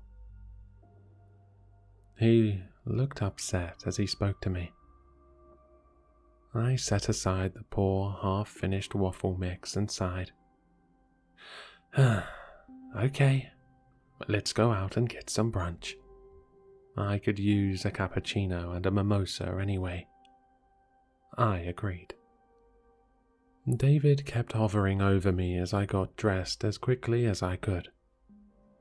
I didn't have time to brush my teeth before he rushed me out the door. He practically shoved me out into the hallway. Usually, I'm all for a brunch date, but he was acting so erratic, and I was bouncing between being irritated and concerned. As we sat and ate our breakfast, I decided I needed to bring everything up. Something was worrying him, and the more I thought about the last night, the more this pit of worry was forming in my stomach. I think I just wanted him to tell me that everything was all right, that I had dreamed everything, and this was something normal I was blowing way out of proportion. Last night, I woke for a little while. I thought I heard you talking to someone. I tried to say it as nonchalantly as I could. David coughed on his eggs Benedict and gave me a horrified expression. What are you talking about? I wasn't talking to anyone last night. He looked at me wide-eyed. He was a terrible liar. Babe, it's okay. If you were dreaming, or if you have some kind of tic or Tourette's, it's okay. I'm not here judging you. I'm just telling you that I've noticed. And I think I was dreaming through part of it anyway. Because I thought I heard something answering you back. I reached out trying to hold his hand, but he snatched it away. You had a nightmare last night. I wasn't talking last night. I was asleep the whole time. He was sweating as he spoke, and his eyes were darting around like he was looking for someone. I sighed and went back to my breakfast. David sat his fork down and was looking everywhere except for me, his breakfast forgotten. I hadn't meant for this to happen. Maybe talking about this in a public setting was too much for him. After we paid the bill, we were walking home when David grabbed my arm and forced me to face him. His eyes had a glassy and panicked look to them. I felt a stab of panic and placed my hand on his chest, feeling his heart pounding. "Honey, are you okay? You look like you're getting sick." I moved my hand to his forehead, wanting to take his temperature, when he pushed my hand away.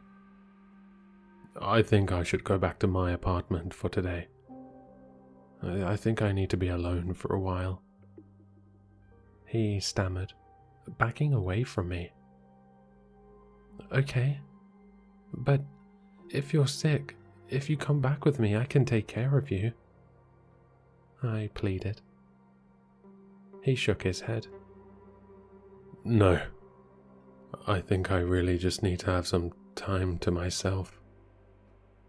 He turned and walked away, leaving me staring after him on the sidewalk. Both of our apartments were in walking distance, one of the perks of living in a city. He was always at my place so often, we practically lived together. It felt unnatural going back home alone. I texted him throughout the day, but I got no answer. I tried calling, but it went to voicemail. Any irritation I felt for him was gone and replaced with pure concern. As the evening wore on, I was preparing to go over to his place to confront him when he finally called me back. "David, are you okay? You haven't messaged me back all day. I was getting worried. I was getting ready to come over to your place," I said in a rush. "No, don't come over here. It's not safe." He spoke in a low whisper. I almost couldn't hear him. "What do you mean it's not safe? Safe for who? You? Or me?" My voice rising in alarm. "For you," he sputtered. "Why? You're not threatening to hurt me, are you? Or is someone else threatening to hurt me?" I was shouting over the phone. This was so out of character for him. I didn't know what to think. "We need to break up," he hissed back at me. "You need to stay away from me. You need to stay safe." He sounded like he was crying. And with that, the call ended. I stared at my phone in disbelief. I know he did not just break up with me over the phone. I called back, then again, and again. Straight to voicemail. I sent text messages and messages on WhatsApp, but got no reply. I spent the rest of the evening crying, and only fell asleep after I took a sleeping pill, just because I knew I needed the rest. Every message I sent to David was ignored. After a few days, I stopped trying. I had gotten the message loud and clear, and I wasn't going to throw myself at someone who wanted to push me away. After a few more days had passed, I started gathering up all the things he had left at my apartment in a box to leave at his place. I cried while doing it. Breaking up was always hard, but I had thought our relationship was going well. Dropping off the box was harder than I had expected. I sent him a text letting him know his stuff was outside his door. At this point, I was certain I was blocked. But in case he wasn't, I wanted to give him a heads up. I lingered outside his door for several minutes. Part of me wanted to knock and see if he was home. Finally, I just turned and walked away. If he wanted to talk to me, he knew where I lived, and he had my number. Come to think of it, I still needed to get my apartment key back from him. That night, I was laying on my couch half watching a movie while I scrolled through my phone. I was deleting all the pictures of me and David. "Hello there, Amber." A soft voice purred from somewhere behind me. I gasped and leapt off the couch, clutching my phone to my chest. It sounded like someone was right beside my ear. But there was nothing. My eyes darted to the TV screen. Maybe I had heard it from there. But no one in the movie I was watching was named Amber.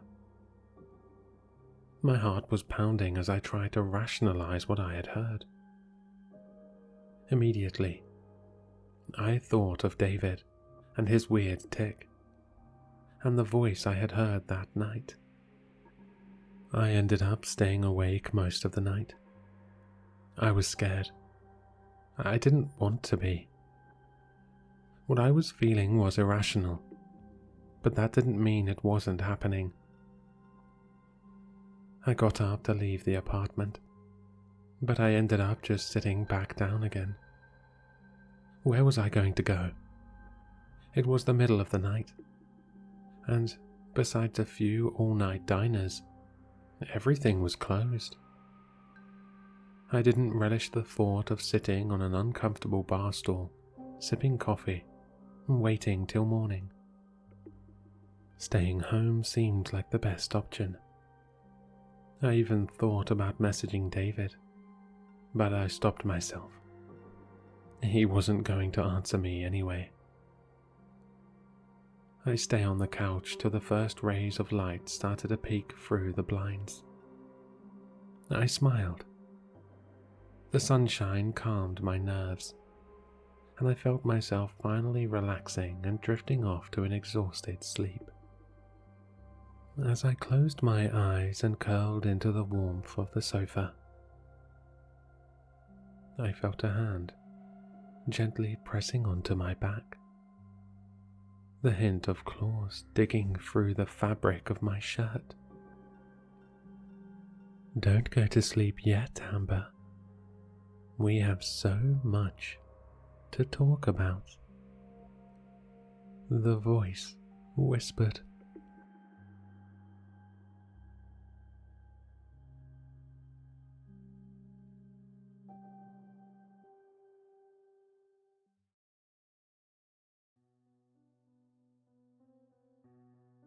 I loved that neighborhood. It was a small house that I bought in my late 20s. It seems unbelievable now to own a house on your own in your late 20s, but not so long ago, it was even common. Still, I had to move a little into the suburbs and away from the city. But it was my house. My mother was worried. She said a woman living on her own in the suburbs can be very lonely. I brushed it off. I loved my new house and wouldn't feel lonely at all. My backyard was small, but I spent that first summer tidying up the backyard and installing several bird feeders. I am a bit of a birder myself. I even had a few birds fly into my open window in this house. It was a mess trying to get them out. Eventually, I got to know several of my neighbors very well. I never thought I would be one of those people, but I would stand next to my front window, just looking out at the street, waving to my neighbors, and they waved back.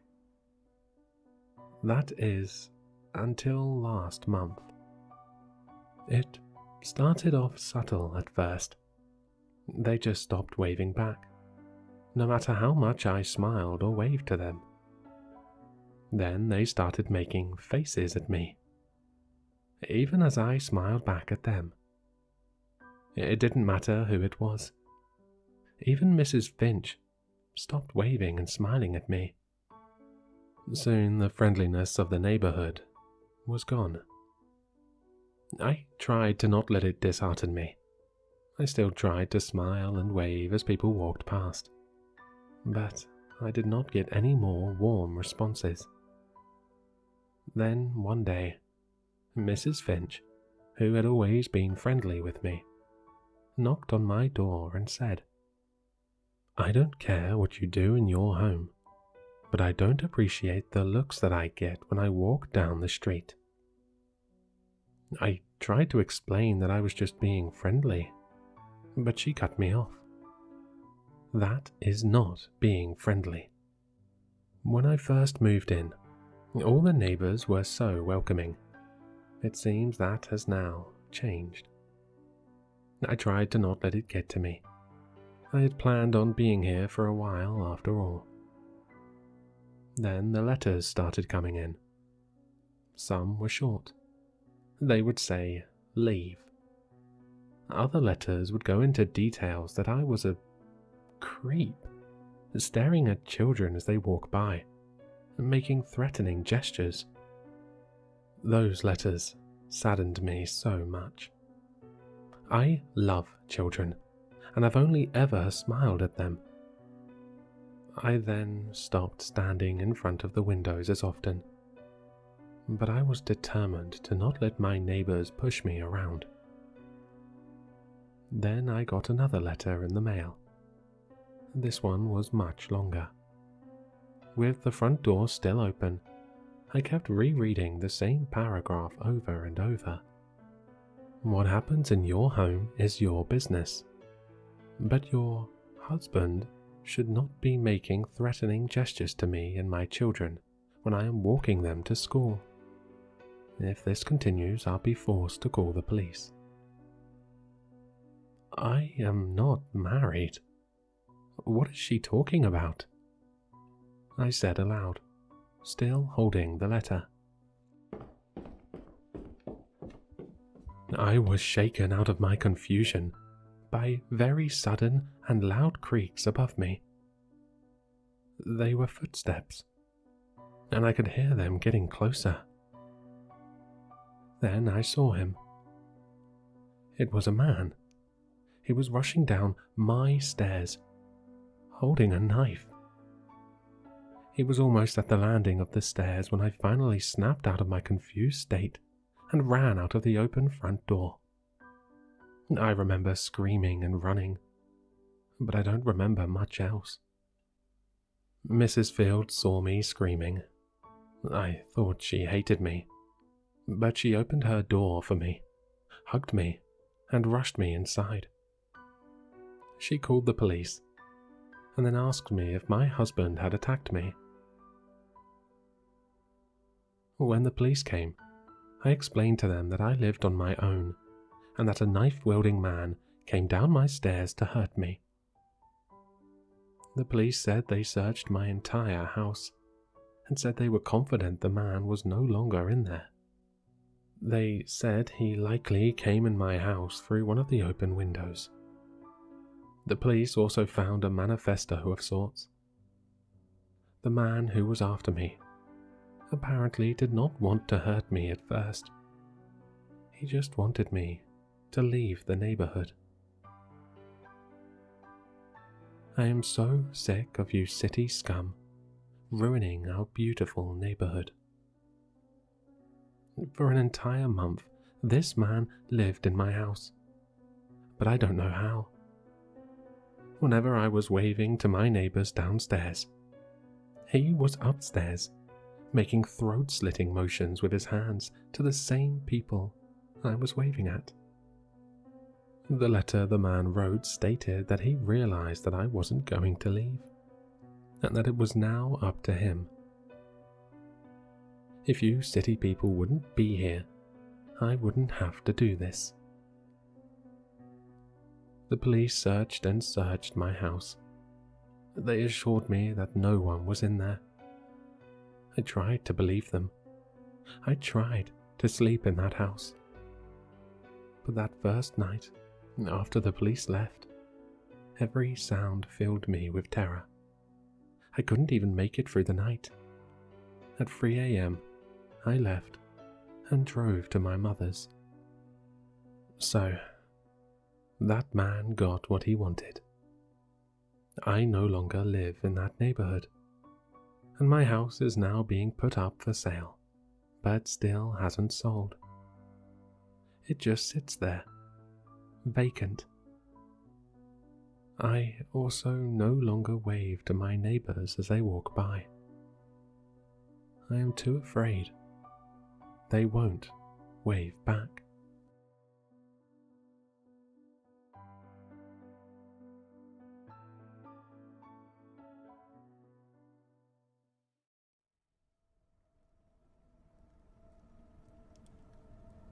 My husband, Howard, had been working away for a few days. On his way home, he lost control of his car during a downpour and crashed into another car. He got lucky. The other vehicle wasn't so fortunate, crashing into a transmission tower. The driver was a single mum, her 5-year-old son in the back. Neither survived. As the months went by, Howard was plagued with guilt. I suggested therapy, but he refused. I had to remind him daily that it wasn't his fault. He was a good man, a wonderful husband, and a great father to our 7-year-old son, Oscar. "They haunt me, Sasha," he'd say, his hands shaking. I can only imagine what that kind of experience will do to a person's mind. One of the hardest things was trying to explain to Oscar why Daddy was always sad and didn't want to play games anymore. One night, I was jolted awake by screaming. She's here, Sasha," Howard cried. "It was just a bad dream," I would say, trying to console him. No, he screamed, pointing to the corner of the room. "She's there. She won't leave me alone." Our bedroom was empty, but I jumped as Oscar made a sudden appearance. "Daddy?" he said, scared.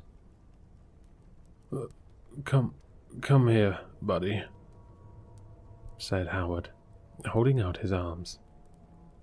I could feel Howard trembling as he hugged Oscar, his eyes fixed on the corner of the room. A few days later, Howard made a suggestion. "I've been thinking it might be better for the two of you if I stay with my folks for a while. At least until I feel more myself." I felt bad, but it was a relief to hear. I was mentally exhausted and worried about how his behavior was affecting Oscar. Howard's parents lived a 2-hour drive away. We made plans to visit on weekends. Oscar was my shadow for a couple of days, but regular video calls with Dad seemed to relax him. One afternoon, Oscar was playing in his room as I caught up with some shows that we'd put on hold. I heard him laugh cheerfully. I couldn't remember the last time I'd heard him laugh. I crept upstairs, my heart filled with warmth. "Do you want to have a go?" I heard him say. At that point, I assumed he'd invited a friend over without my permission, which was against our house rules. I tapped on his bedroom door before pushing it open. "Oscar, who are you talking to?"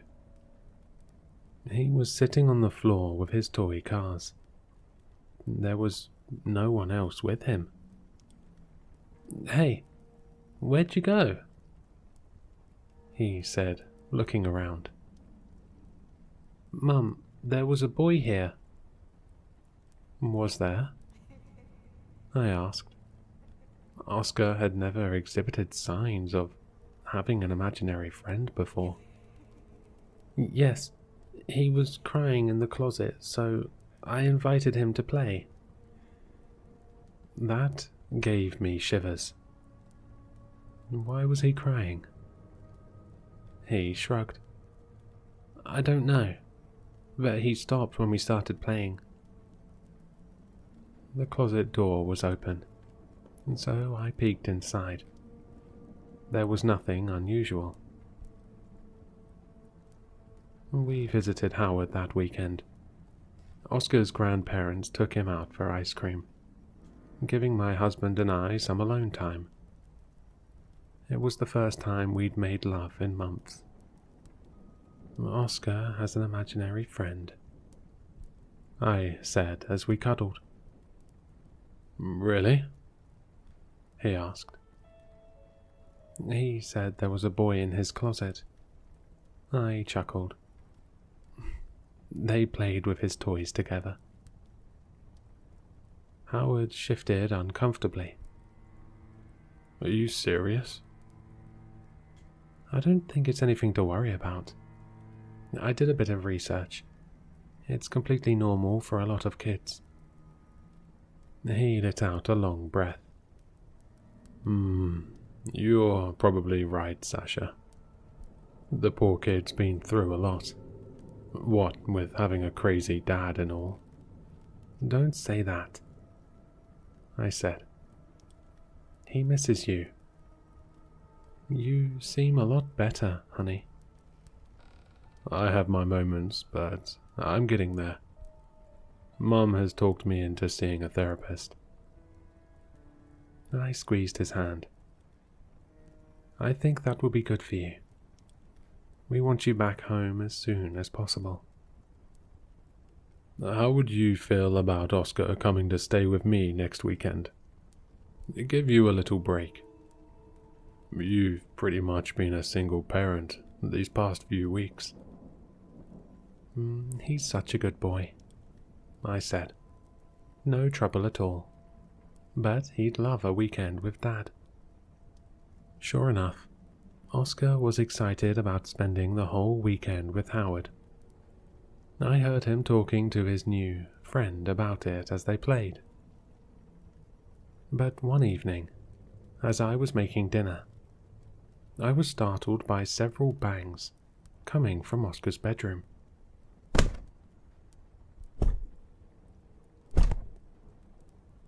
"Stop it!" I heard him cry. "Oscar?" I yelled, running upstairs. I burst into his bedroom to find him crying on the floor.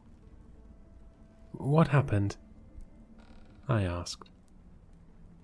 "Lucas doesn't want me to go to Dad's." "Lucas? That's your friend's name?" I crouched down and put my arm around him. What was the banging that I heard? He held up one of his toy cars. The front of it was mangled, like it had been smashed against something with force. How did this happen? "Lucas hit it on the floor," he said, pointing to a spot. There was a mark on the wooden floorboards.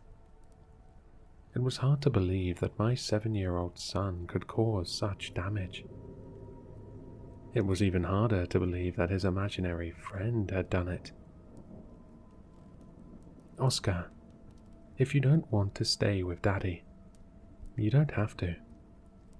"I do," he said, but Lucas said Daddy scares him.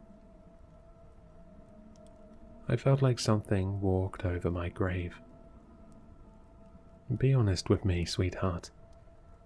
Did Lucas say that? Or is that how you feel? He started crying.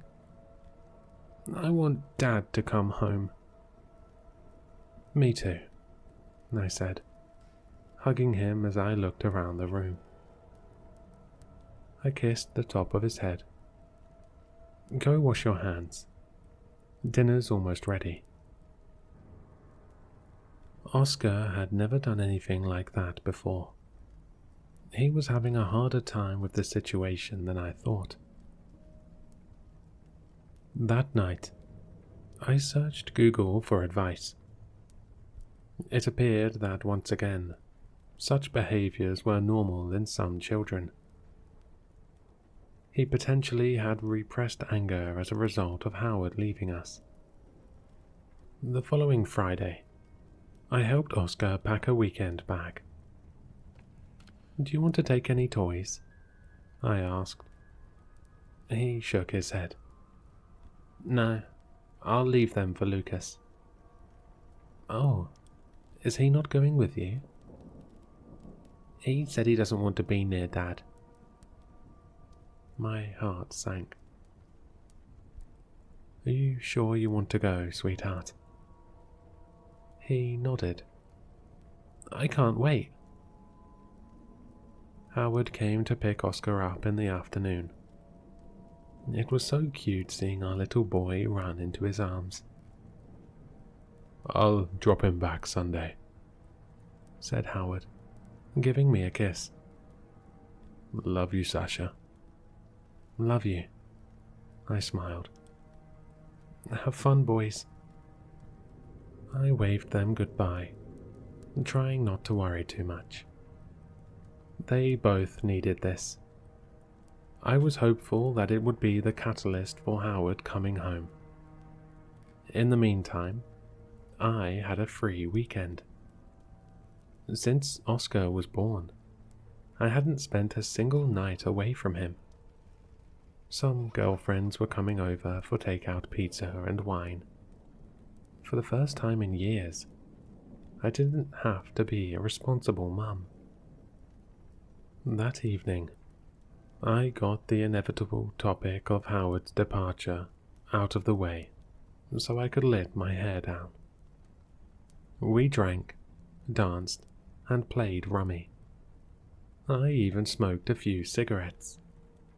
It was just like my college days, albeit with good wine rather than cheap vodka.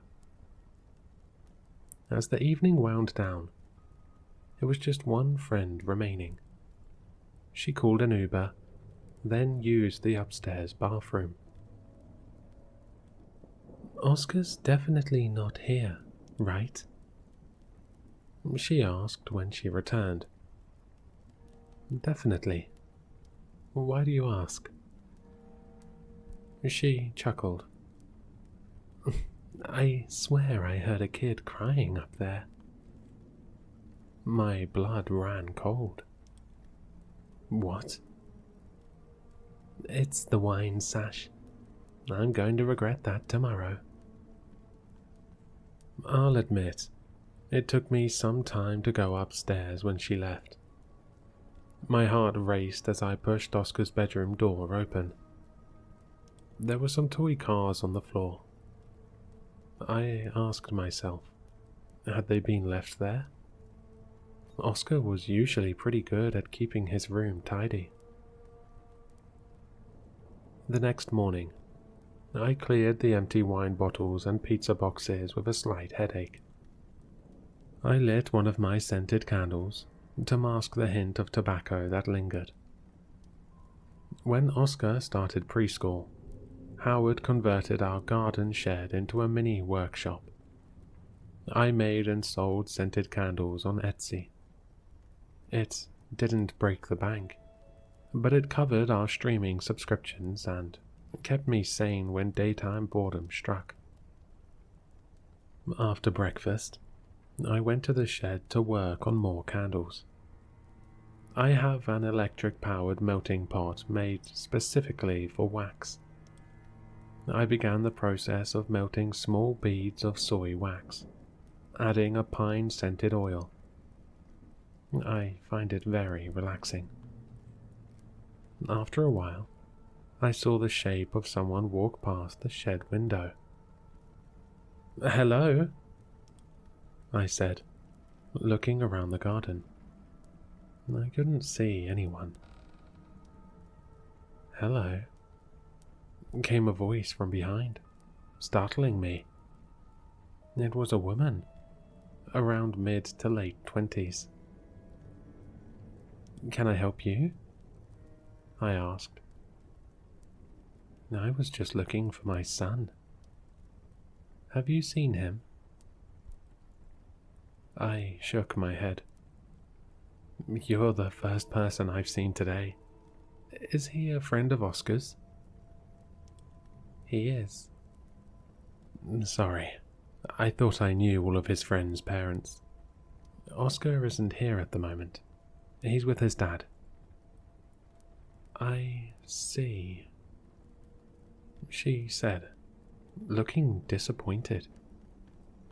"If you give me your number, I can call you if he shows up." She shook her head. "I don't have a phone." "Oh, okay. What's your son's name?" "Lucas," she said. I couldn't contain my gasp. "Who are you?" She sighed. "Perhaps I'll come back later." She turned to leave. "Please, ma'am, I'm Sasha. Who are you?" She turned back with a slight smile. "I can see why he fell in love with you." I felt gooseflesh on my arms. "Excuse me." "I'll come back later," she said, walking away. "No, tell me who you are." I felt so uncomfortable as I was left alone in the garden, heading back to the house. A little later, I drove to the grocery store. I triple-checked that I had locked all doors and windows before leaving, paranoid that the woman would come back. I walked down the aisles on autopilot, my head elsewhere. I couldn't stop thinking about her. There was a part of me that felt like I knew her from somewhere too.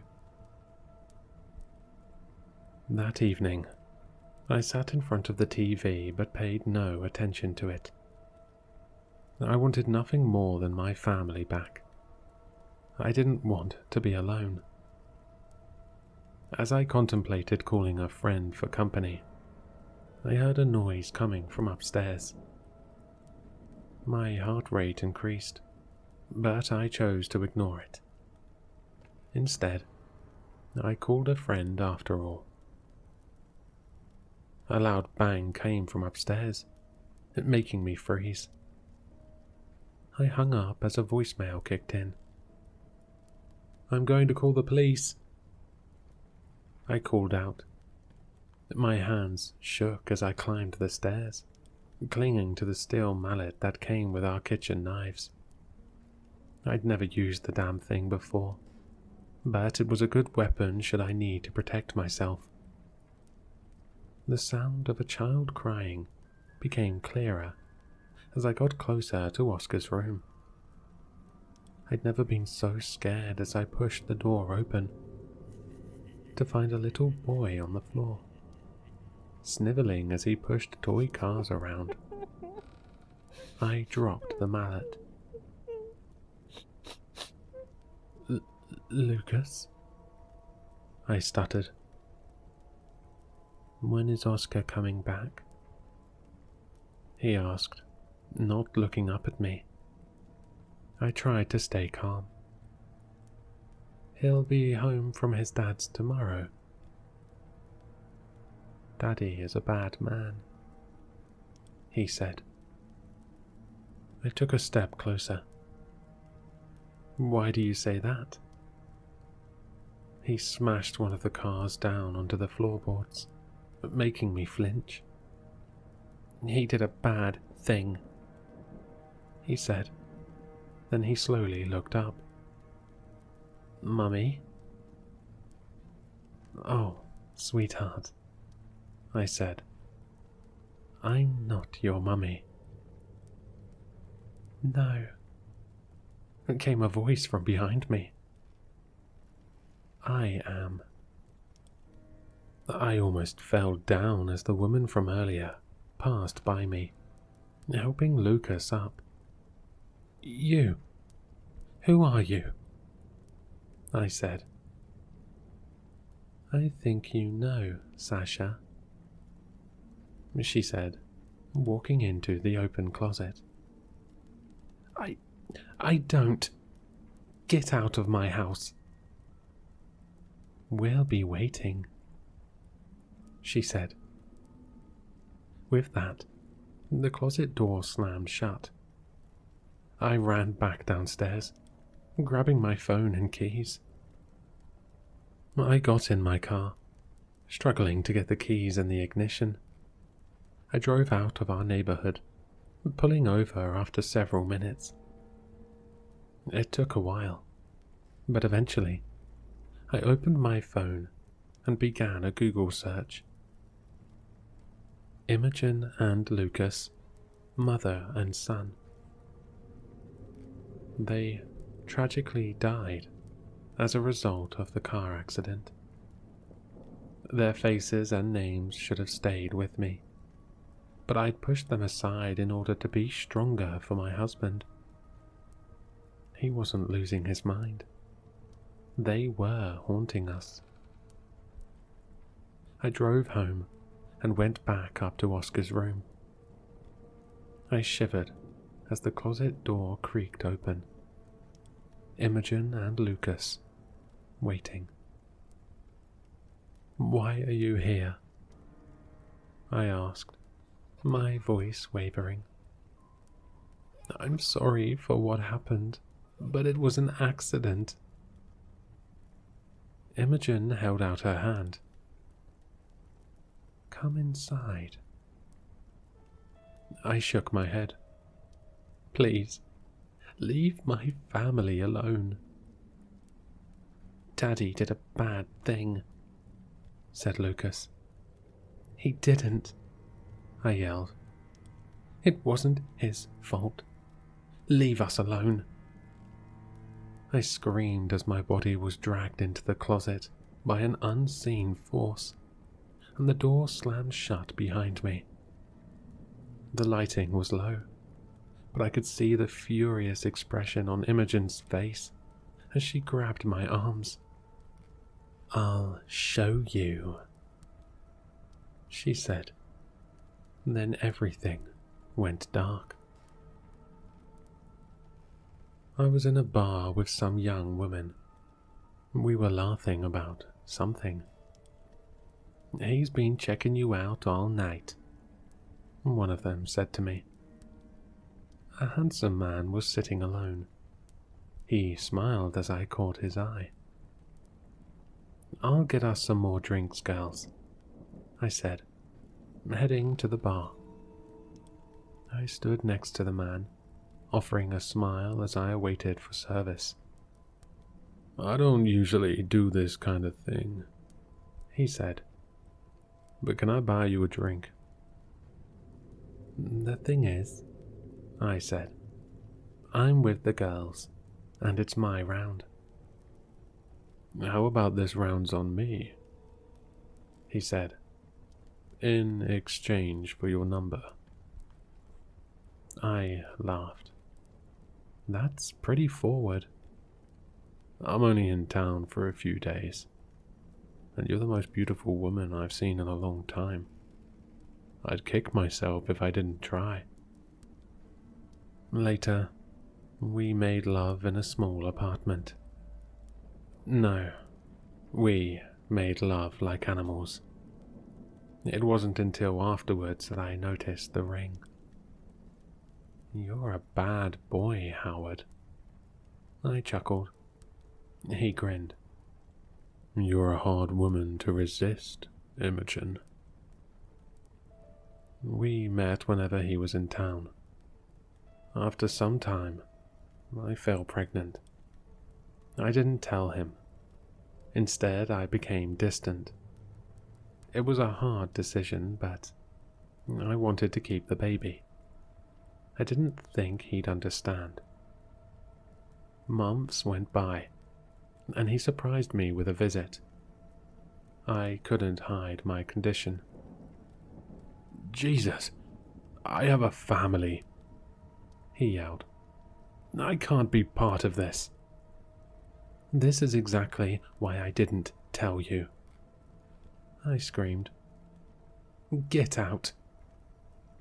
I had a baby boy, Lucas. I thought it was only fair to let Howard know. Years went by. Howard messaged me out of the blue, saying he wanted to visit. I was hesitant, but agreed. I really want to be part of his life, he said as Lucas played with his toys. I'm not stopping you, I said, but I don't want him getting hurt. We'd see him every few months or so, for a day or two at a time. Lucas didn't understand why Daddy never stayed long. I couldn't explain why.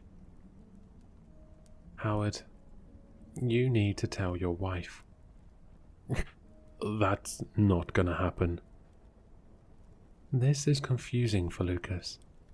It's not fair that you go home to your family, to your other son, and leave him for months at a time. Perhaps she'll be reasonable. He laughed. You knew what the deal was, Imogen. I'm not about to fuck up my marriage. Maybe I'll tell her myself then, I said. I screamed as he pushed me against the wall. Don't threaten me, bitch. Daddy? Said Lucas. What are you doing? Nothing, said Howard, letting me go. Just go and play. In the weeks that followed, I thought long and hard about the situation. I decided that one way or another, I was going to let Howard's wife know about Lucas. At that point, I really didn't care about my relationship with him. I started with social media, but couldn't find anything. It wasn't too difficult to find a home address, though. They lived only a few hours away. Lucas, we're going for a drive, I said late one afternoon. I got him strapped in the back of the car as light rain fell. Before leaving, I texted Howard his address, informing him we were en route. My phone blew up with calls and messages, which I ignored. As evening approached, the heavens opened, forcing me to slow down on the highway. I noticed a car behind me driving close, which started flashing its lights and beeping the horn. My phone lit up again. It was Howard.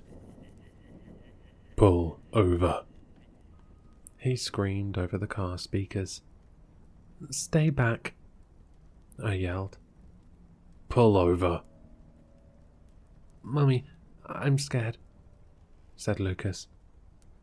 Howard, this is dangerous. Pull over then. I ended the call and put my foot down. Howard caught up and rammed into the back of us, making us both scream out. Why is Daddy doing this? Lucas cried. Because he's a bad man. Howard pulled up alongside us and turned sharply into my car. I lost control and hurtled down the bank off the highway. Lucas screamed until we came to an abrupt stop. I focused and saw a metal tower looming over us, red lights blinking in the dark. I could feel rain on my face, coming through the smashed windows. Lucas was still and silent. I tried to get free, but my legs were trapped. "Lucas," I cried. There was no answer. I grabbed my phone. Howard appeared, leaned through the window, and took it from me. "You made me do this," he said, his gloved hands on the sides of my head. I took in a deep breath as I was back in the closet, overwhelmed with emotion. Imogen let go of my arms, and I almost collapsed. "You see," she said, "he's not what you think he is." "I'm so sorry," I said, wiping away my tears. It was then that I remembered the most important thing in my life. "Oscar!" I ran from the closet and bedroom, gasping as Imogen appeared in the hallway. "They're coming home," she said. "What?" "Howard is driving home as we speak." I checked my phone. There were several missed calls and an angry voice message from Howard. I could hear Oscar whimpering in the background. "Were you ever going to tell me that Oscar's little friend is called Lucas? You didn't think that was an important thing to mention? Jesus Christ, Sasha. You let me feel like I was going insane. We're coming back. Pack some things. Because as far as I'm concerned, that house can burn to the ground." "Oh God," I said. "He's got my son. I don't know what to do." Imogen held my hands, her touch cold. "You're a good mum. You'll know what to do." I headed downstairs, my heart palpitating. I must have paced back and forth until I heard a car pull up in the driveway. The front door burst open. "Sasha!" he yelled. I stood in the kitchen. He appeared, holding Oscar by the arm. "Come here, sweetheart," I said, holding my arms out to Oscar. "No," said Howard. "Go upstairs and start packing. We're getting out of here." "Mummy," said Oscar, clearly scared. "Howard, please," I said, approaching them. "You're scaring him. You're scaring me." "Are you serious?" Howard snapped. "We're living in a haunted house, and I'm scaring you." "Honey, you're not yourself right now. Oscar's friend, Lucas. It's just a coincidence. He's not." "Don't fucking gaslight me." He sneered. "Okay," I said. "We'll leave. Let me help him, please." I reached out and put my arms around Oscar. Howard let go of his arm. "Be quick about it," he said. I headed upstairs with Oscar. "Did he hurt you?" I asked. He shook his head. "No, but he was yelling. He said that Lucas and his mummy are ghosts that want to kill us. I hugged him. Oscar, Dad has some issues right now. I promise that Lucas and his mummy are good. They don't want to hurt us, okay? We went to his room. Can I bring some toys too? He asked. Before we start packing, I need to talk to Daddy alone. I want you to stay up here with Lucas.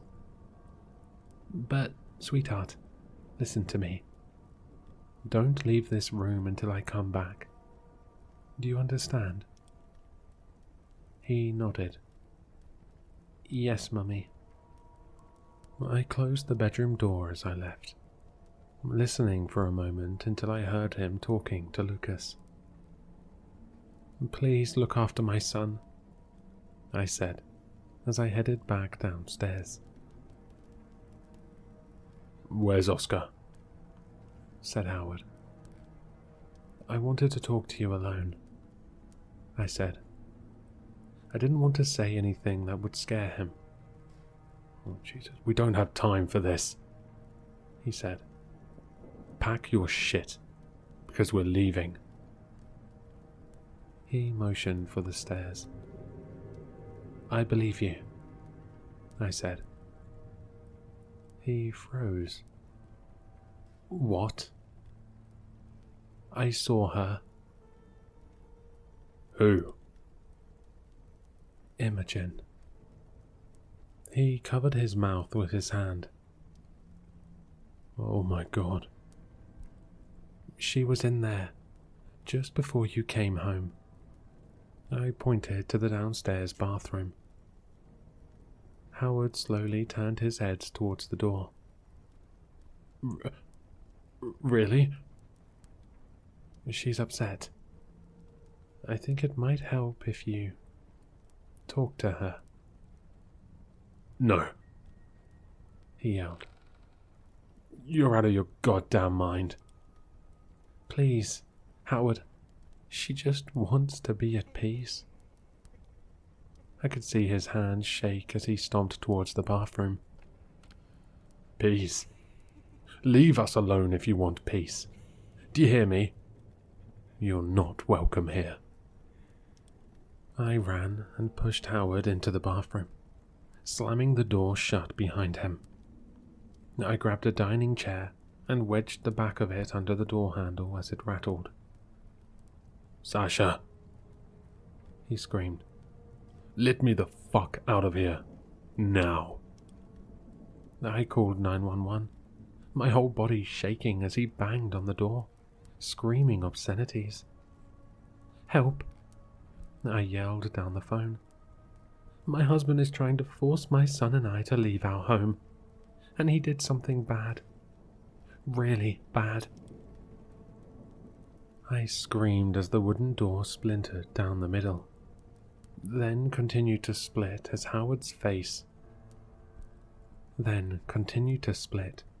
Howard forced himself into it. The legs of the chair gave way, and the door flew open. Help! I screamed, dropping my phone. Howard charged at me. I ran out of the patio doors and headed down the dark garden towards the illuminated shed. He grabbed my hair from behind. I turned and kneed him between the legs, making him groan and stumble back. I continued running to the shed and locked the door behind me, out of breath. The first thing I noticed was the intense smell of pine, and the heat. It got warm in the shed due to the melting pot, but it was considerably warm. I realized that I hadn't switched it off after using it earlier in the day, having been distracted by Imogen's garden visit. The pot was filled with liquid wax. The warning light was blinking, and it was making some strange noises. The shed window shattered, a large rock hitting the floor. Howard was practically foaming at the mouth as he clambered through it. I was backed against the door, trying to get it open again. "Please, Howard," I cried. "Don't even think about haunting me, bitch," he sneered. The wind was knocked out of me as the door opened, and I fell onto my back. I looked up to see Howard's shocked expression as a hand gripped his shoulder from behind. "No, wait," he yelled, before Imogen pushed his head into the pot of wax. His arms flailed around as he made gargled sounds. She turned to look at me. Then the door slammed shut. I don't know how long I was there for. It's all a bit of a blur. But it was until I no longer heard Howard's struggles, and the sound of sirens got closer to the house.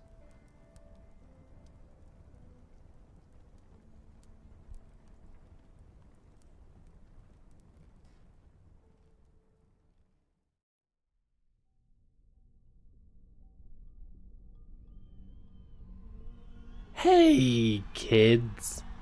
It's your friendly neighborhood clown, Mr. Pip. A cacophony of terrified shrieks erupted across the stage as mortified little kids ran around in a panicked frenzy. That's how we were chosen. Those of us who stayed calm and composed were selected as child actors for Little Annie's Amazing Adventure. God, how I wish I would have joined those horrified children all those years ago. Mr. Pip, the protagonist's sidekick, wasn't inherently scary on his own. Not in my opinion, at least. He was your stereotypical clown. Red nose, polka dot jumpsuit, big floppy shoes, the works. I was never afraid of clowns. Yet something about Mr. Pip always felt off, as if he was hiding something just below the surface of that caked-on face paint. Something dark and twisted that none of us were meant to see. On the first day of shooting, I found myself sitting crisscross applesauce on a stage in a circle of 4 other children. The director wore a warm smile as he made his way to each of us. "You will play George. You will play Alice. And you..." He smirked, looming over me. "You will be the star of the show. Say hello to Annie, everyone." I smiled wide, my cheeks burning red with a mixture of shock and excitement. Whereas other kids might have been reluctant to play the lead role, I reveled in it. I craved attention as a child, so I was elated when all my peers began clapping for me. Little did I know, that elation would quickly devolve into dread. Nothing seemed awry for the first few sessions. It was tough to have to memorize lines at 6 years old, but I managed somehow. That was the main focus for the first couple of days. After that was when things started to get strange. When you picture a set for a children's show, what comes to mind? A huge stage filled to the brim with props? Maybe a green screen for film editing? Perhaps a classroom or a playground? Well, the set of Little Annie's Amazing Adventure had none of those. No, all we had was a big red door. That was where the magic happened. I vividly remember the first time I crossed through it. All right, boys and girls, Mr. Pip is going to show you where he lives. You have to promise to be on your best behavior. Okay? The lot of us fervently shook our heads in acceptance. Say it out loud so Mr. Pip knows you mean it. We promise, we screamed, our voices jumbling together incoherently. Alrighty then, follow me. Mr. Pip knocked 3 times. Then he opened the door, and we all filed through inside, one by one. I will never forget what lay within. Beyond the threshold was a whimsical world filled with wacky creatures beyond belief. A red, 6-legged camel lazily grazed purple, swaying grass. Bluebirds floated aimlessly through a milky yellow sky, their beaks filled with rows of pristine, white teeth. We even watched a 4-eyed panda take a dip in a shimmering green river. I was awestruck.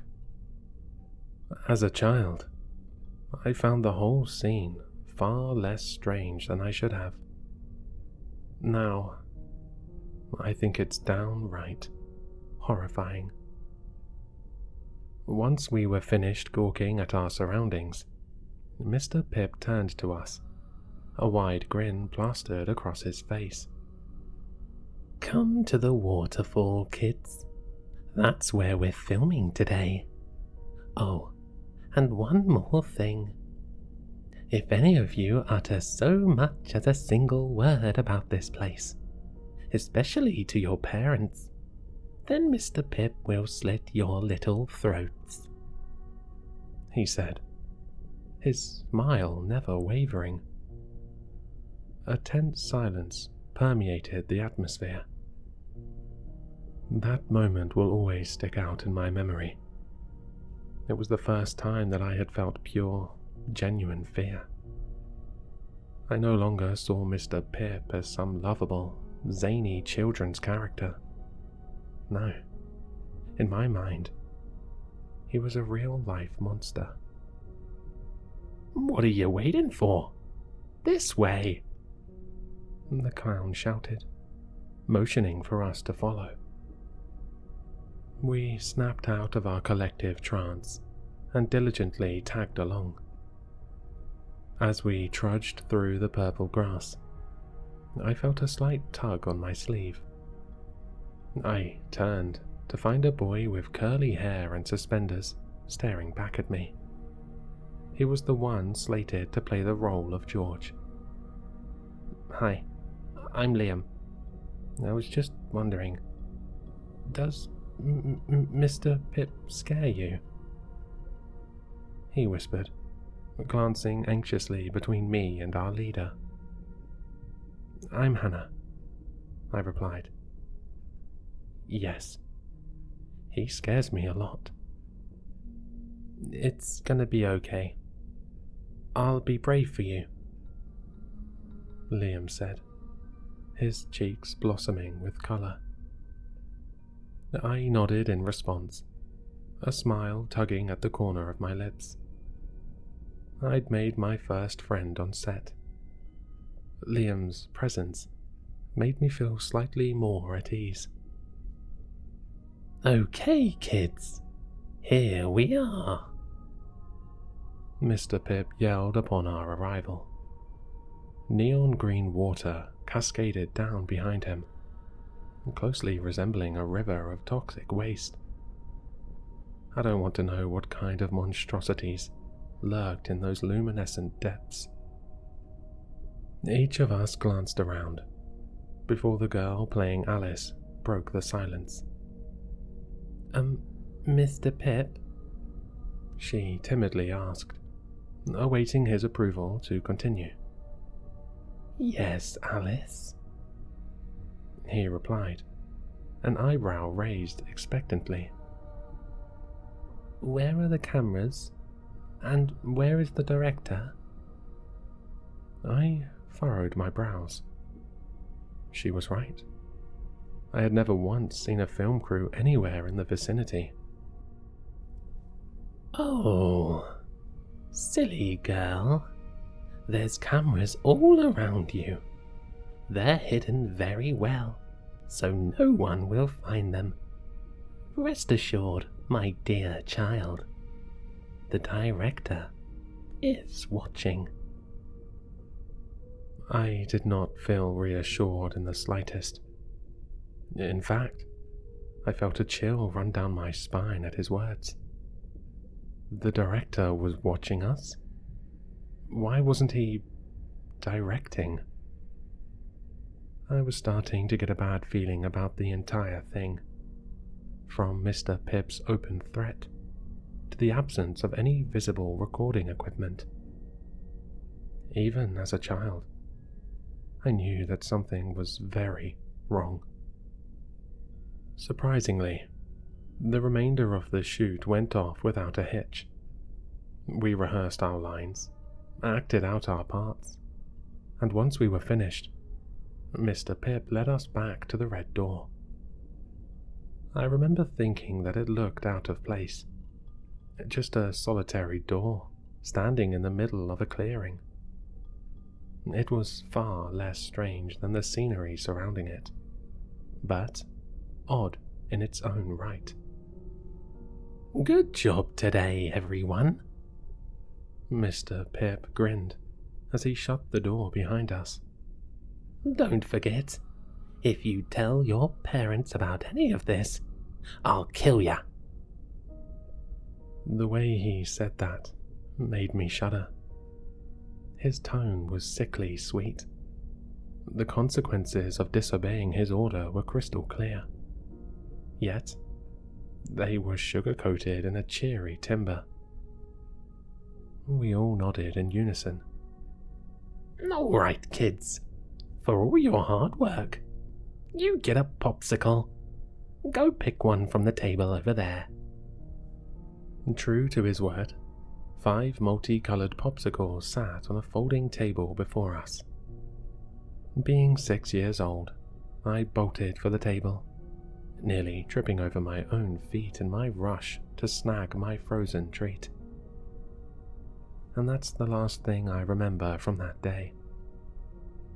Come to think of it, every shoot ended like that. I would take a lick from my coveted popsicle, only for my memory to go blank until the next day. It took me way too long to realize what true purpose our frozen rewards served. Things went smoothly for a while after that. We had shot several episodes worth of content, with no further threats to our lives or any indication that Mr. Pip had any ulterior motives.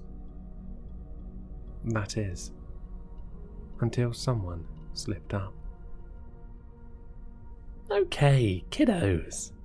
Who's ready to have a wonderful day? An eruption of gleeful confirmations roared from our little mouths. I am. Me too.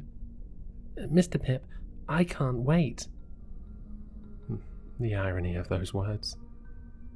Little did I know, that would be one of the most traumatic days of my entire life.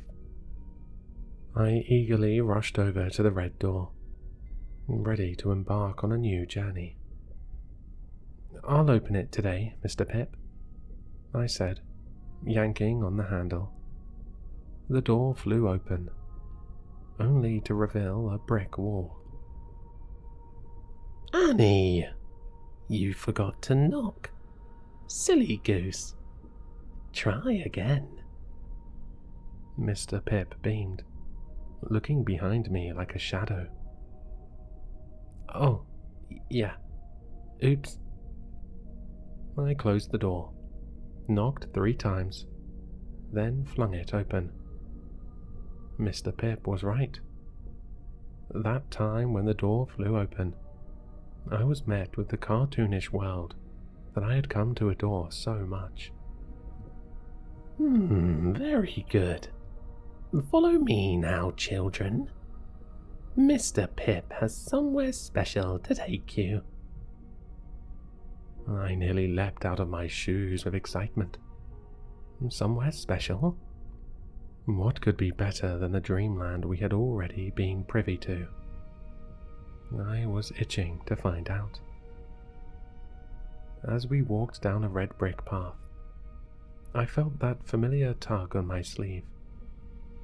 I turned to find Liam shyly pulling at my shirt. Hannah, I think something bad is going to happen. Can we stay together for today? My enthusiasm began to wane. It suddenly dawned on me that special didn't necessarily equal good. I returned Liam's anxious gaze and nodded my head, slowing my pace to match his. Yeah, I would like that. We soon found ourselves standing at the edge of a ravine. Mr. Pip animatedly opened his arms and gestured toward the giant crevice. We're here, everyone. Isn't it magnificent? I pursed my lips, glancing at the other kids. They all looked equally as confused. Michael, come here. Mr. Pip has something to show you. The sandy-haired boy tasked with playing Michael emerged from the group, apprehensively joining Mr. Pip at the edge. The moment he was within arm's reach, the clown's demeanor shifted. He grabbed our fellow actor's wrist, violently pulling him forward. Pay attention, kids. This is what happens when you disobey Mr. Pip. Michael here told his parents about our little secret. Isn't that right, Michael? The boy began to wail, his cries sending a wave of terror pulsing through my chest. Yes, I'm sorry, Mr. Pip. I won't do it again, I promise. Mr. Pip knows you won't do it again. He grinned, hovering the terrified child over the edge. Because Mr. Pip won't give you the chance. No, please. Mr. Pip released his grasp on the child's wrist. For a split second, I could see the fear behind that boy's eyes as he fell. And then he disappeared from view. Come here, everyone. Come look. Mr. Pip shouted, waving us over. I rushed to the edge, praying that somehow our castmate would be okay, that by some stroke of luck, the fall wouldn't be that great. But my prayers fell on deaf ears. It was at least a 60-foot drop. At the bottom of the ravine, the boy's body lay mangled and broken, blood pooling around his motionless form. Keep looking, kids. This is the best part. Mr. Pip giggled, clapping his gloved hands together. We watched in sheer horror as beasts of all kinds surrounded the child's lifeless body, sinking their jagged teeth into his corpse. I couldn't watch any longer. My stomach churned, and I was helpless to stop the cheese pizza I'd had from lunch from spewing all over the grass. With watery eyes, I glanced up at Mr. Pip. He was loving every second of it. Do you children remember the first day of filming? When Mr. Pip said there were hidden cameras? The lunatic asked, his gaze glued to the twisted scene before him. He received no response. Well, Mr. Pip never said the cameras were just in the studio. I staggered backward, falling into another kid's arms. It was Liam. Don't worry, I won't let him get you, he whispered into my ear. I was in complete shock, yet his words offered me a tiny sliver of solace.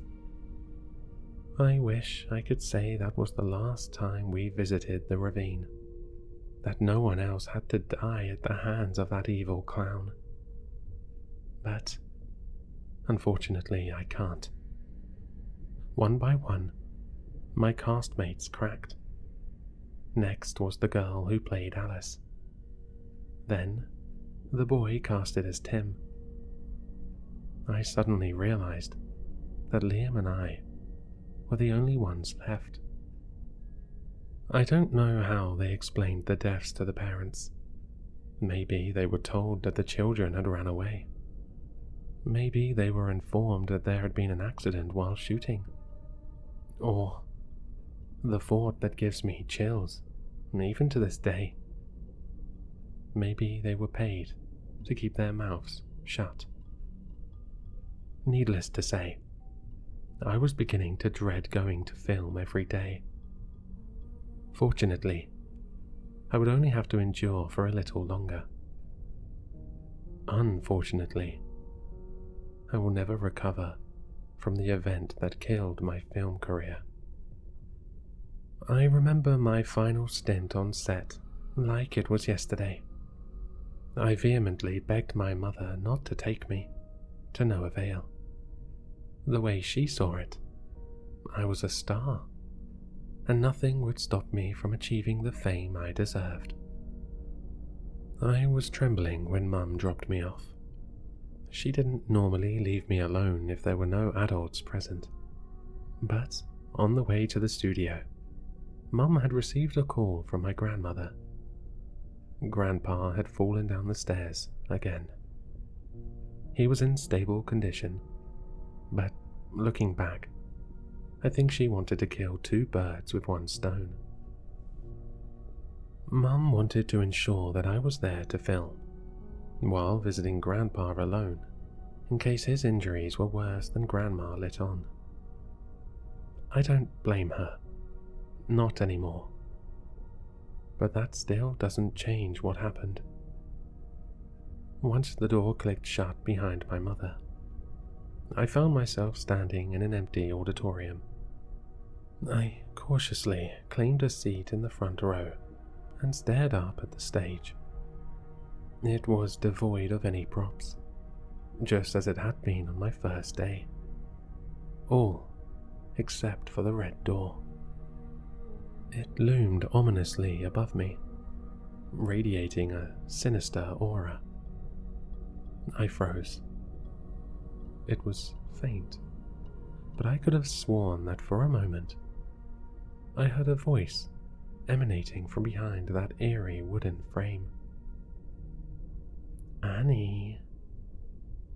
My legs shook as I hesitantly made my way up the steps. Every synapse in my brain was screaming at me to turn back, to ignore the damned thing and call my mother to come get me. But I couldn't. I just had to know. I pressed my ear against the hardwood, straining my ears for any indication of sound. Annie. There it was again. I knew for a fact that I had heard a muffled voice calling for me from beyond the threshold. My heart slammed against my little chest like a jackhammer. A nauseating cocktail of fear and curiosity ate away at me. I couldn't stop myself. Before I knew what I was doing, I extended my fist to the door and lightly knocked 3 times. The door swung inward of its own volition. The same wacky cartoon world that I had grown accustomed to stood before me, as always. Only this time, it was different. It looked grey and gloomy, like the embodiment of depression. No birds flew in the sky. No herbivores grazed the purple grass. No aquatic creatures floundered in the river. Even so, I was powerless to prevent my legs from moving forward. The door slammed shut the moment I stepped through it. I gulped, taking deep breaths like Mum had taught me to do when I was anxious. That helped a little. I glanced around, trying to pinpoint where the voice was coming from. "Annie, over here." I shuddered. The call seemed to drift from a cluster of bright yellow boulders to my right. I shuffled over to it, blood pounding in my ears. Each step felt heavy, like I was underwater. I knew that I shouldn't look, but some invisible force continued to propel me forward. Once I finally rounded the corner, I was met with a horrifying sight. Mr. Pip and Liam were standing behind the rocks. The demented clown held my friend in the air by his neck. Liam fruitlessly clawed at Mr. Pip's stained white gloves, desperately trying to free himself. I gasped, struggling to comprehend what I was seeing. Mr. Pip looked wrong. Where his red wig once sat, bright scraggly hairs dotted his scalp in ugly, uneven patches. His polka-dotted jumpsuit was torn intermittently, and I could make out deep lacerations visible underneath the fabric. His face paint was cracked and dried out, like an arid desert landscape. Black eyeliner trailed down his cheeks like rivers of dark tears. And those teeth, rows upon rows of yellow, razor-sharp teeth, jutted from his lips like kitchen knives. At that moment, I understood Mr. Pip to be the apotheosis of evil. "But please, put him down," I squeaked, mustering every ounce of courage I had left. "Mr. Pip is sorry, Annie.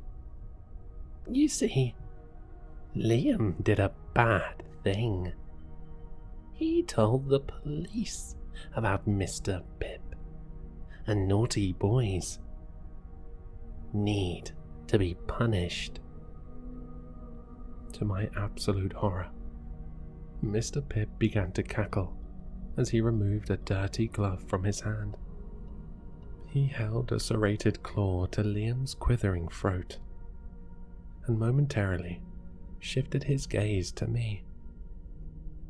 "Now's your chance, Annie. Say goodbye to George." "No." My scream made no difference. Mr. Pip stabbed the elongated digit deep into Liam's throat, brutally sliding it across. Dark, viscous liquid began gushing from Liam's neck. I could see the light fading from his eyes. With one last breath, he whispered, "Run." That was the kick that I needed. Adrenaline crashed through my system like a tidal wave. I bolted for the door as Mr. Pip's demented laughs boomed into the desolate atmosphere. I never looked back. My life depended on it. Once I reached the door, I flung it open and sprawled out onto the stage. I instantly slammed the wretched thing shut, Then, I did something that may have saved my life. I opened the door without knocking, leaving an empty entrance leading to a brick wall. I couldn't take it after that. I broke down and cried for what must have been hours. By the time Mum rushed into the auditorium, I was curled into the fetal position, muttering Liam's name over and over again. I was inconsolable for a long time afterward. I've tried speaking to my friends and family about what I experienced on the set of Little Annie's Amazing Adventure. No matter how passionate I am, no one believes me. According to them, the show never existed, and apparently neither did the network set to run the program. But I know it was real. Those children, that whimsical, Seuss-esque world, Mr. Pip, they did exist. And recently, I was not so subtly reminded of that fact. You see, I finally moved out of my childhood home and into a cozy little apartment. My old room didn't have a closet, but this one does. And I swear, ever since I've moved in, I have been hearing 3 soft knocks drifting from inside.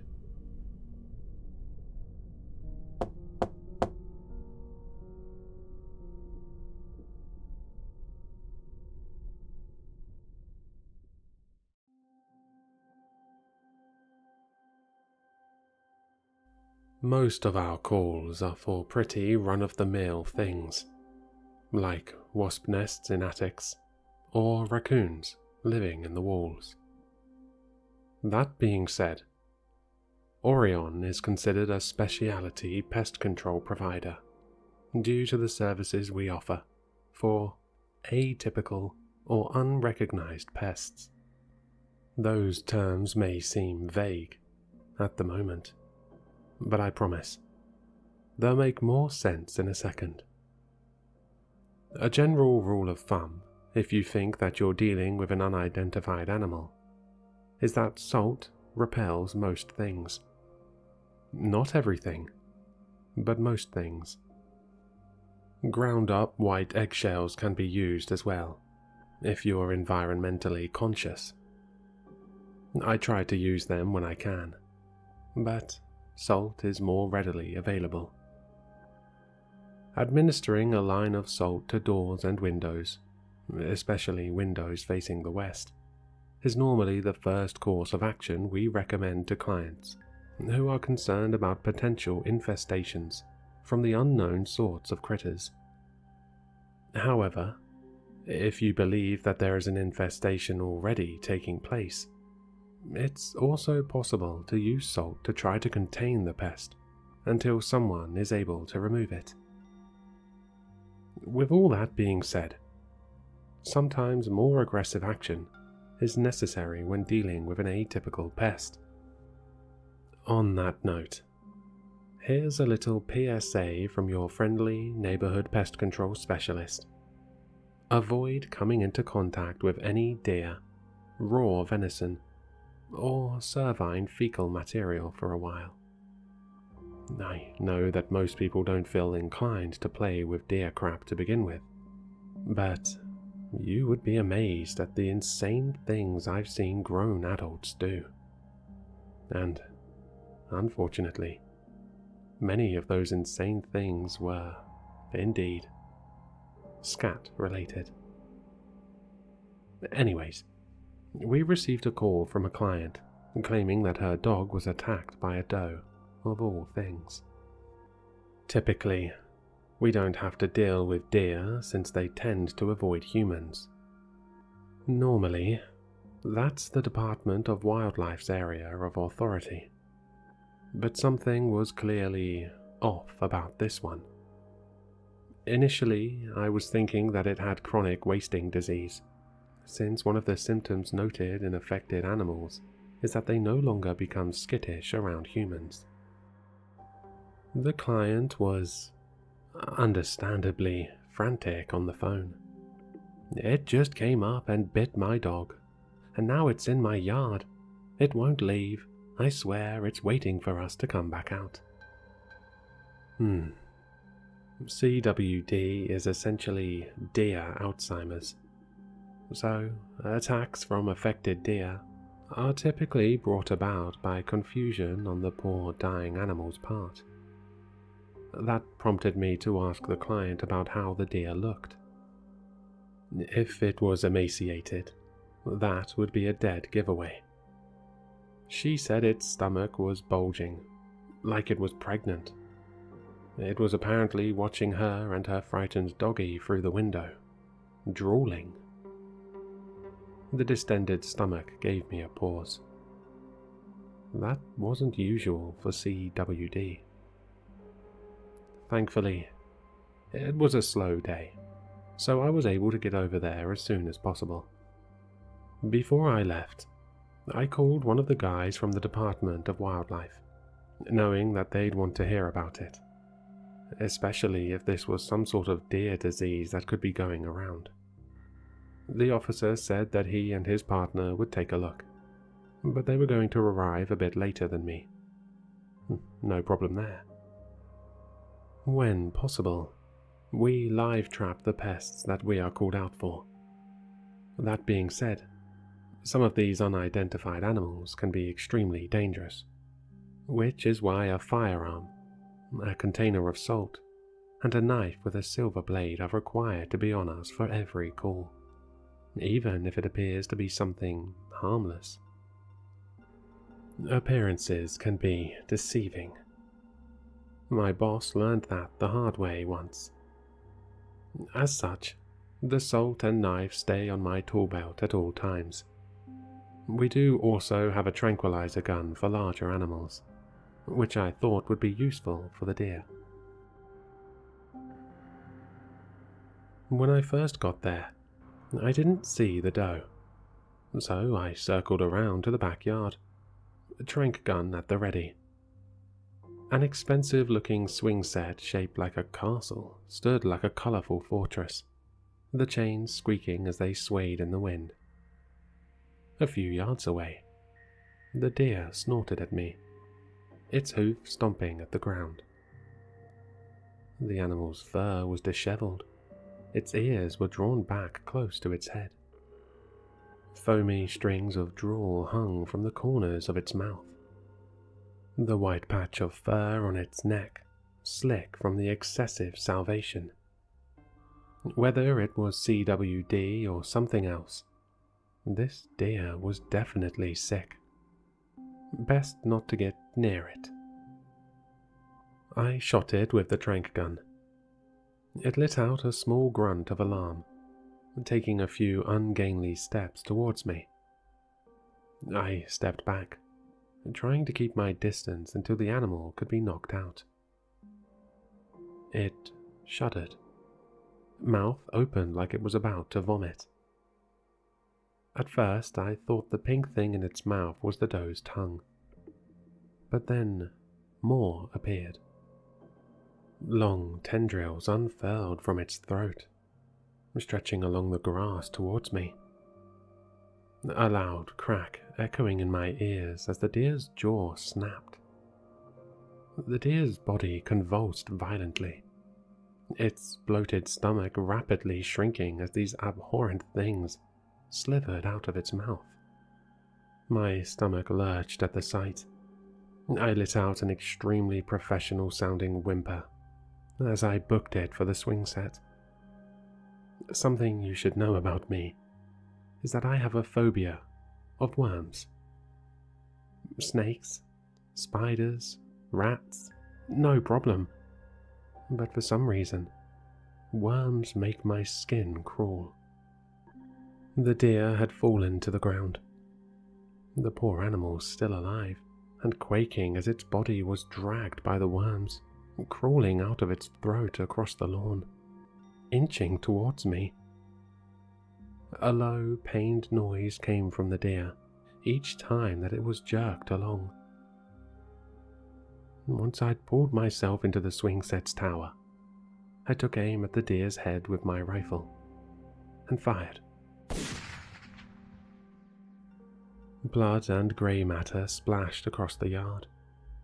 The worms twitched, thrashing around like jump ropes wielded by particularly aggressive toddlers. I shrank back, grimacing, becoming slightly nauseous when I looked a little too closely at where they protruded at what was left of the deer's open mouth. I fired again. The worms jolted from the impact, their thrashes becoming more lethargic as their host died. The ropey bodies slowed their convulsing down to mere twitches until they eventually were limp on the ground, fanned out in separate directions along the grass. I watched the worms warily, not convinced that they weren't going to suddenly start writhing again. Gingerly, I reached for the salt, wondering if I should go down and pour it on the worms, make sure that they were actually dead. All I had to do was go down there, where they were. Worms, roughly the length and width of human intestines. Worms that appeared to have taken over the body of a deer. Fuck me. With a deep breath, I reluctantly slid down the slide to get down from the tower. With how tall I am, I scooted only a tiny bit before the soles of my boots touched the ground. My jaw clenched in anticipation. I got to my feet quickly as one of the worms weakly squirmed, trying fruitlessly to get nearer to me. I was close enough to see now that it had a round, jawless mouth, edged by rows upon rows of small, sharp teeth. Ugh! Resisting the urge to flinch away, I lifted the lid for the salt, then dumped it on the horrible creature. It began its thrashing anew, and I jumped back, preparing to run back onto the swing set like the big hero that I am. But, thankfully, the worm seemed to be in its death throes. After its last bout of writhing, its movements finally ceased. Oh, thank God. I repeated this process with the other ones until they were all immobile. By the time I was done, I was shaky, trying to regain my composure. I promise, I'm not this squeamish about most of the things we deal with. It's just worms that get to me. And even then, I still get it done.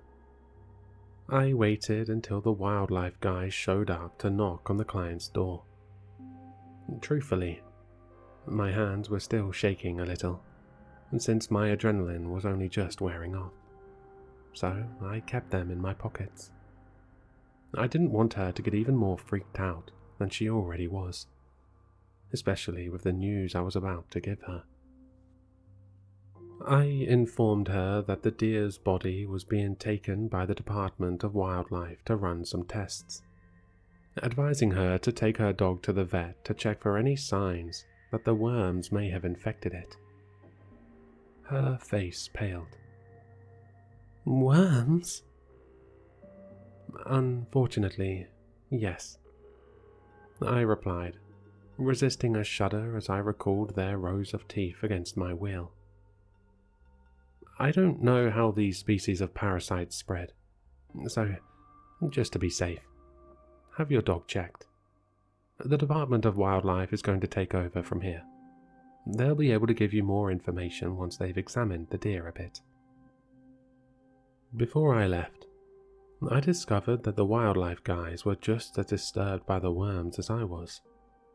One officer said that he'd never seen anything like it. They planned to take the doe's body for testing and said that they let both the client and me know if they found anything out.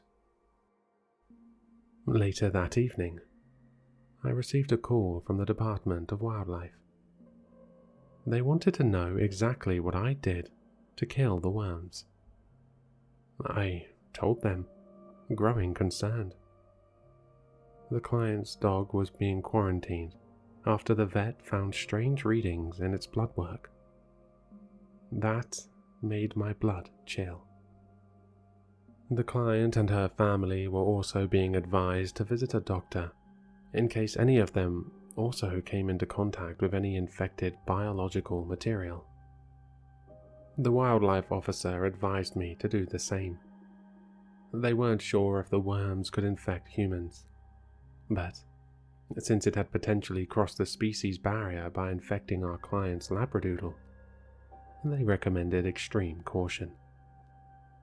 I didn't think I came into contact with the worms, but I know better than to mess around with things like this. Even though my doctor assured me in my initial assessment that everything seemed normal, I was convinced that any minor twinge in my body was a worm squirming around in my guts while I waited for my test results. In the end, everything came back normal. Good. I don't think I am emotionally or psychologically equipped to deal with massive worms growing inside of me. Unfortunately, the dog wasn't so lucky. It's not dead, don't worry.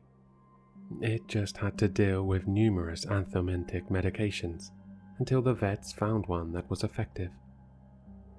Thankfully, it's alive and back to its inviolable life as a spoiled labradoodle. Though, I guess the poor thing is more skittish than it used to be. Can't say I blame it. It was good to know that this parasite is treatable, as long as it's caught early enough. Granted, it isn't clear how long that window is open for. Hours? Days? Weeks? According to the officer I spoke to, it was difficult to tell how long the doe was infected for. Meanwhile, the dog had only been bitten a few hours prior to needing aggressive anti-worm treatment. They must spread and grow pretty fast. That gives me the impression that the treatment window must be pretty small. When I mentioned atypical organisms earlier, things like those worms were what I meant. They're merely animals that haven't been identified yet. We get a lot of them around here. Not parasitic worms, thank God. I'd need a career change if that were the case. I mean odd critters in general. Not all of them are hostile, either. Like with any animal. Most of the time, it all depends on how you treat them. Take the housekeepers, for example. While I was still waiting to get my blood tests from the worm incident back, I had a call from a client that started with, "Hey, I called the police, but they told me to talk to you, for some reason. Someone has been breaking into my house and cleaning it. They haven't taken anything, which is weird. I don't know what some rat catchers would know about that." I rolled my eyes. We don't have any shortage of uppity suburban pricks like this who think that their silly little office jobs make them superior to everyone else. Some rat catchers. Despite my irritation, when I spoke I was professional. Have you or anyone else experienced any sensations like being pinched in the middle of the night? What kind of question is... He started to snap, but I guess his brain must have turned on, because his tone suddenly changed. Actually, yes. What does that have to do with the thing in my house?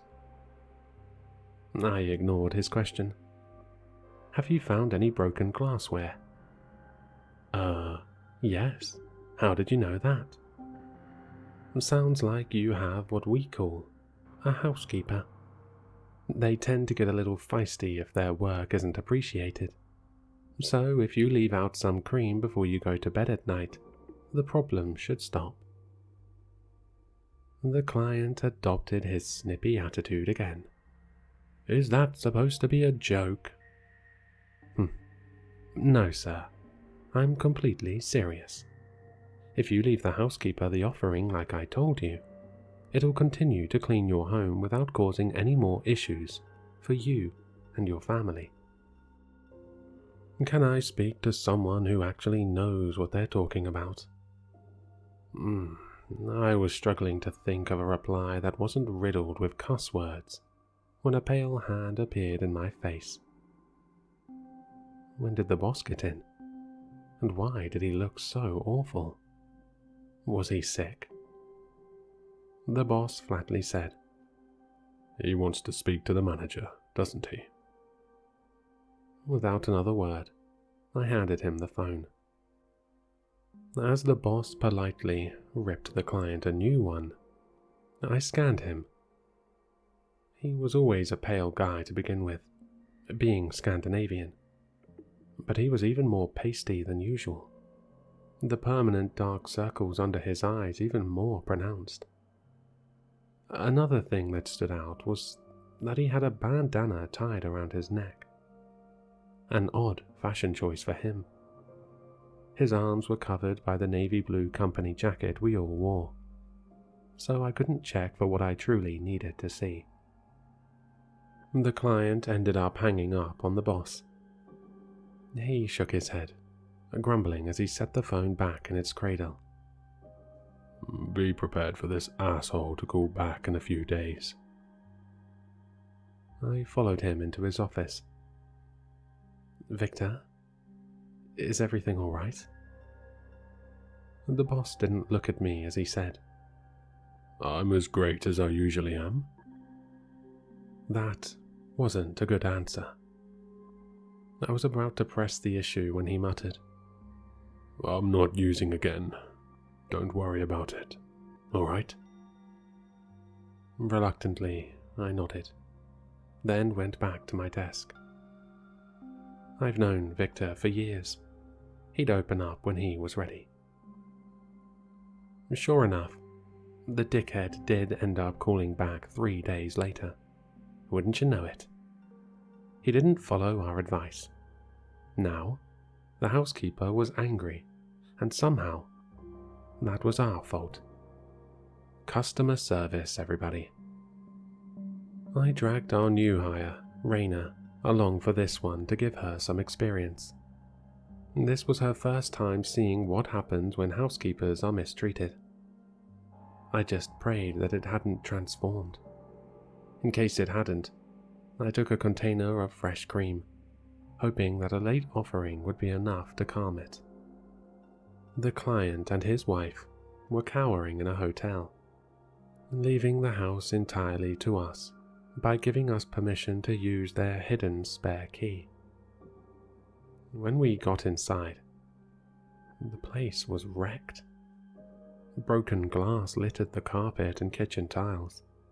Cabinets were left wide open, emptied during the housekeeper's tirade. The white couch looked as if it had been clawed. Family photos were ripped up on the floor. I told Raina to keep her container of salt handy. Wide-eyed, head swiveling to take in the state of the house, she obliged. It hasn't followed the family, which hopefully means that it hasn't transformed yet. I informed her. "So, what does that mean?" She asked. "That means it can still be reasoned with." I found a bowl that hadn't been smashed and poured the cream into it. I loudly announced that I had a gift for the housekeeper. Transformed housekeepers will still accept cream. They'll just try to pull your ears off afterwards. Anxiously, I waited to see what would come out. The floor above me creaked Raina noticeably stiffened, looking at me for guidance, trying to emulate my body language. One thing I can pride myself on is that I'm decent at pretending to be more calm than I actually am in circumstances like this, worm incident aside. The footsteps descended the stairs, revealing the client's agitated houseguest. The bipedal humanoid creature couldn't have been much taller than 2 feet. Neatly combed coarse brown hair covered its wrinkled body. Its brow was furrowed in a scowl, its lip curled in distaste as it showed off crooked small teeth. Where it would have made sense for a nose to be was only a bony hole in its place. In summary, it hadn't transformed yet. Thank God. Disgruntled, the housekeeper stomped over to the bowl of cream, clutched it with both hands, and downed it in 2 gulps. The entire time, Raina watched with wide-eyed fascination. Once it was done, the housekeeper glared down at the table. It grumbled. "You got any Baileys, girl?" "I do not," I replied ruefully. Shame. You'd be needing Baileys too, if you had to deal with these fucking people. Not wanting to get it angrier, I poured it some more cream. This time, it sipped gently at its offering, seeming to settle down some. When dealing with a housekeeper, it is important to always be polite. As such, I courteously asked the housekeeper if I could be excused for a brief moment to talk to Raina. He gruffly agreed. I whispered to her, "Stop staring at him. He'll consider that rude." Instantly, Raina looked away from him. I continued, "If you have to speak with the housekeeper, make sure you act like you're dealing with royalty. No smart-mouthing, and no matter what, do not smile or laugh in its presence. Don't tell it your name, and don't ask for his. Understood?" She furrowed her brow at me, but didn't question me as she did what she was told, coming over to join us at the kitchen table. When I rejoined the housekeeper, I said mildly, "Your hosts have been ungracious." The housekeeper snorted. "No need to sugarcoat it, girl. Fucking ill-mannered, snot-nosed, layabout jack-offs is what I'd reckon they are." I nodded. He wasn't wrong. Raina, following my lead, did the same. "All I ask for is a damn bowl of cream at the end of a long day's work. But these people wouldn't know a good day's work if it bit 'em on the ass. Well, these is fucking wastes of air, I reckon." It carried on ranting and raving like that between sips of cream. Silently, I lit it, making sure to keep my eye contact brief enough to avoid staring, but long enough that the housekeeper would know that I was properly paying attention to our one-sided conversation. The housekeeper's vocal rampaging continued. "They couldn't even be bothered to rid of me themselves. They sent 2 little girls to do it, and to do it for 'em. Maybe I'll stay, just to spite them. Break some more of their precious china." Keeping my tone gentle, the same voice I use for young children and argumentative clients, I tried to de-escalate things. "But you're such a dedicated worker. Your talents are wasted on people like this. You deserve to be recognized for your efforts." The housekeeper sipped his cream thoughtfully. You speak truths, gal. Truths they are." I waited patiently for him to finish his bowl of cream. Raina's eyes and mouth were tight with anxiety, as the room quieted with the exception of the housekeeper gulping down his drink. Finally, he set the bowl down and declared, "I'll be seeking elsewhere. I'll seek the worthy." Internally, I breathed a sigh of relief. We wouldn't have to deal with a transformed housekeeper today. The two idiots that pissed it off won't go missing. Not like others who we couldn't get to in time. The client may be a prick, but I don't wish that upon him. I wouldn't wish that on anyone. Before we left, I had Raina help me line all of the house's entryways with salt. While I doubted the housekeeper would come back, I didn't want to leave it to chance. So, do you think our client was grateful? Take a guess. For whatever reason, the idiot thought we'd clean his house for him after we got rid of the housekeeper. He and Victor got into it over the phone, and the client threatened to sue for something. Fucker. Should have just let the housekeeper destroy the place. I chose these two cases for a few reasons. The first being that I want everyone to be aware of the deer parasites. Please, be careful out there. The second reason is that Orion operates in only a few counties in Pennsylvania and Ohio. While we can't help everyone, we can at least arm you all with the information so that you don't get in a bad situation with an unidentified animal. Just remember, when in doubt, salt. And if you awaken to find that your house is now suddenly spotless, be gracious. Do better than the idiot mentioned before.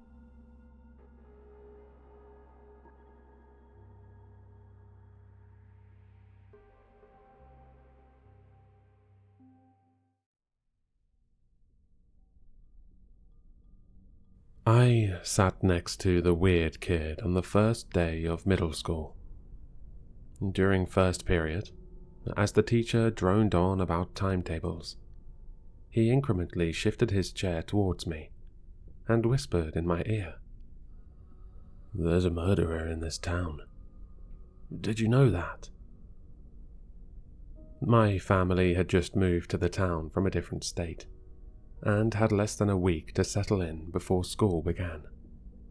I was a small, timid 12-year-old girl with big glasses, joining as a new student in the 7th grade. The type that wouldn't talk unless I was spoken to, and do exactly what I was told. The gullible type to naively take everything at face value. I never had many friends, and I figured my prospects weren't great at this new school either. All the kids had a year to know each other already, and friendship groups seemed pretty much formed. Still, I was observant to their interactions, enough to realize this kid was most definitely the outcast. Too anxious to look at him, I stared wide-eyed towards the front and shook my head slowly. "It's true," he continued. "He's got long, sharp, crooked teeth, and smells of pee and rotten fish. One of his eyes is missing. He's just got an empty socket there." Ironically, pee and rotten fish was exactly what this kid smelled like. I tried not to breathe in as he leaned in even closer. He's sensing my fear, I thought, as I tried to stay as still as possible. Nobody else seemed to notice us at the back of the class next to the window. "If he catches you alone, he'll grab you and take you somewhere no one will find you. He'll shove things inside of you." He made a scratching sound with the end of his ruler on the desk. I crossed my legs tightly as I cringed in my seat. And laugh when you scream. When he's had his fun, he'll cut you up and dump you in Stanville Creek. If you don't believe me, I can show you later. You can see bones in there if you look closely. Stanville Creek was a pond in a wooded area of town. On the way to school and back from my house, there was a sign pointing to a trail that disappeared into the depths of the woods. It read Stanville Creek, 1.5 miles, indicating that it was a 1.5-mile walk away into that dark abyss. I later found out that it wasn't really a creek per se, just a large stagnant body of water inhabited by a lot of wildlife. The misnomer originated from its previous branching into the town's main river, but industrial works had somehow isolated it. He poked my face with the sharp end of a pencil, and I accidentally let out a loud yelp. "Stop messing around at the back," shouted the teacher. Everyone turned to look at us, and my face flushed red.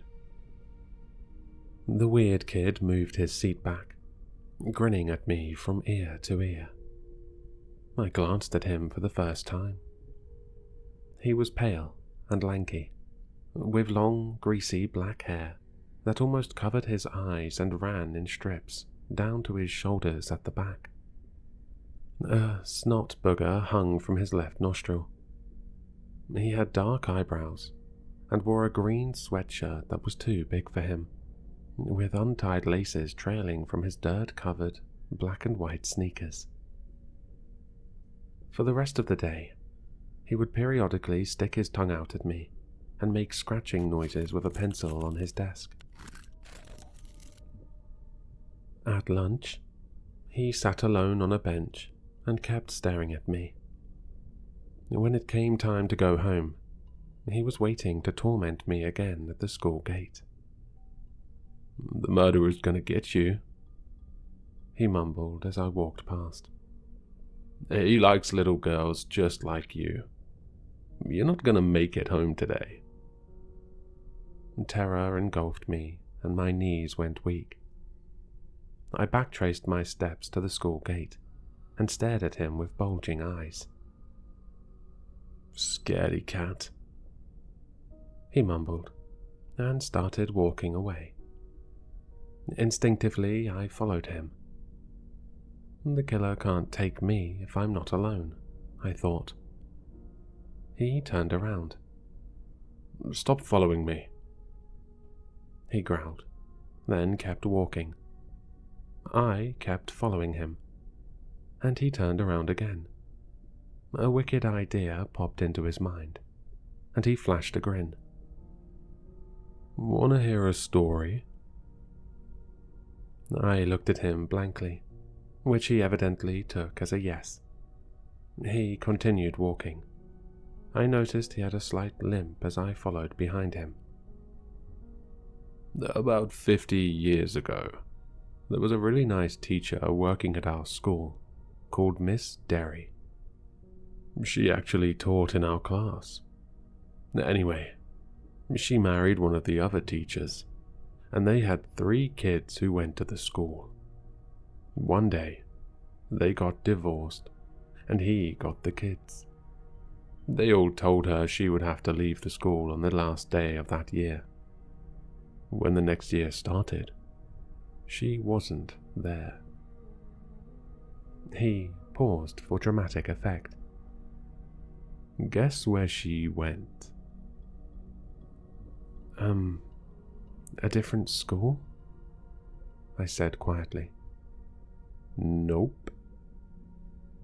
"A new job?" "Nope." "A different country?"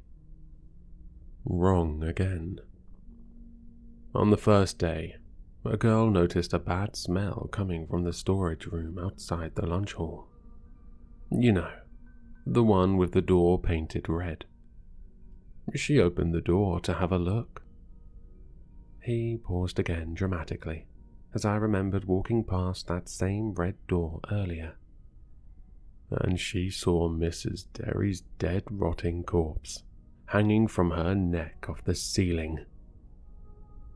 He grinned as my eyes widened, gleeful as he watched the psychological damage he had inflicted with a single sentence.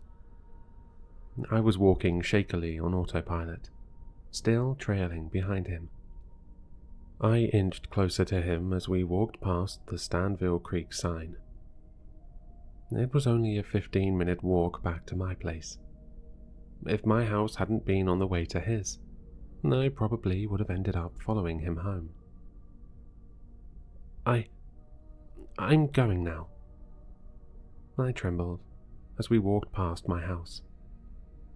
He ignored me and just kept walking away. I looked around like a deer and sprinted up to the front steps, where my mum let me in. "Hey, sweetie. How was your first day?" "Good," I said, still trembling. I walked briskly past her and up to the stairs to my room, curling up in a ball on the floor. All I could think about that night was what I would find if I opened that red door outside the lunch hall, and how someone could die by being hanged from their neck. The next day, I sat beside the weird kid again, whose name was Will. He kept making faces at me every time I looked in his direction. Thankfully, we had different classes later in the morning. But even when he wasn't there, it was as if he had infested my mind. I still couldn't concentrate, and kept thinking about the serial killer and the teacher he'd told me about yesterday. At lunch, I walked past the dreaded storage room and stood outside the red door for a moment. I heard Will's voice behind me. "I dare you to open it." He grinned. "Hey, I'll give you a $5 if you open it." I reached for the handle, being in my nature to do as I was told. He came closer. In that moment, we were alone in the corridor. I turned the handle and pulled the door open just wide enough. Suddenly, I felt a strong push behind me. I stumbled into the storage room, and the door slammed behind me as footsteps darted away. It was pitch black in there. A foul, sweaty odor marinated in the warm humidity. I gagged and banged on the door as I fumbled around for the handle, but couldn't open the door, no matter how hard I tried. It slowly dawned on me that I was locked inside a room where someone had hung themselves. I looked into the darkness. Then, I heard the sound of something swinging. Looked up, and I thought I saw a mangled, decomposed face looking down at me with a noose around its neck. I began screaming. "Help! Help! Help me!" I shrieked. I banged on the inside of the door as hard as I could, but no one came to save me. I kept shrieking for a good 10 minutes, banging with my hands and elbows like my life depended on it, which I thought it did. Finally, it opened. I fell into the cleaning lady's arms, pale and hyperventilating. My knuckles were beaten raw. "My goodness, how did you get in there?" I got stuck," I said, dazed. "You poor thing." She patted my head and left. Will greeted me again at the school gates, a sick grin plastered on his face. I wanted to avoid him, but at the same time, I was now deathly afraid of walking home alone. "That was hilarious," he laughed. Did you even hear yourself? You sounded like a dying monkey, or a dolphin, or something." I grimaced as we started walking. "So, did you see a dead body in there?" he taunted. I nodded. "Really? Well, you better hope it's not hiding under your bed tonight." He smirked. I remained silent as ever. We walked for a minute. Then he suddenly stopped and pointed at a window of the hospital close to the school. "There's an old woman living in that room, right there," he said. "She's lying down, so you can't see her. But sometimes she'll sit up and stare at you out the window, with 100 tubes coming out of her and all." He motioned with his hands as I looked away quickly. "Then," he continued, "when the sun sets, she sometimes climbs out of the window and finds people walking alone on the street. Kids, adults, old people, anyone. Then she claws out their necks with her nails and sucks their blood until they're dry." My middle school days pretty much continued like this. I was traumatized for a while after the storage room incident, but I was afraid that Will would do something worse if I tried to avoid him, or that a serial killer would get me if I walked home alone. Ironically, an idea he had planted in my mind. And so I was stuck with him. He waited for me at the end of every school day by the gate, and would have a new horrifying and totally age-inappropriate story to terrorize me with, based on random places we passed in the town. His stories got progressively wilder and more creative. "You see this bridge? There was a problem with it just a few years ago. They didn't build it quite right. A pregnant woman was walking on it one day, and it snapped. She fell into the river and drowned with her baby. Some kids went into that field for a camping trip, and they never came back. Turns out, one of them got bitten by a wolf with rabies, and he started biting the others. They all died slowly and painfully, knowing they were dying, but couldn't do anything about it.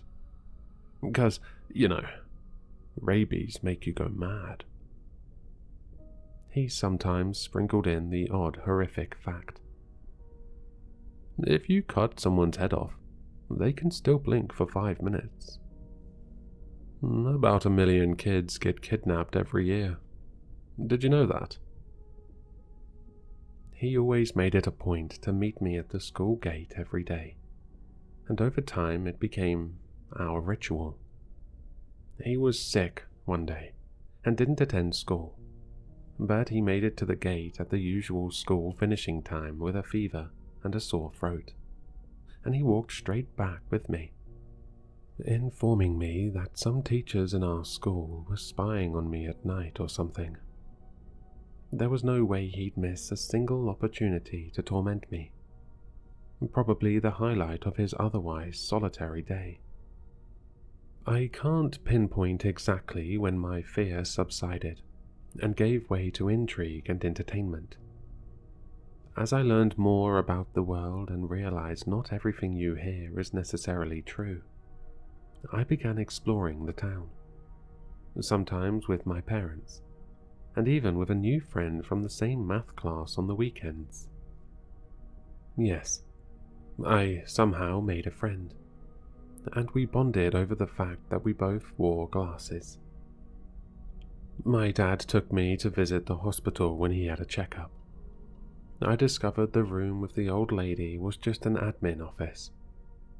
My friend and I went to the field where the campers went missing, apparently.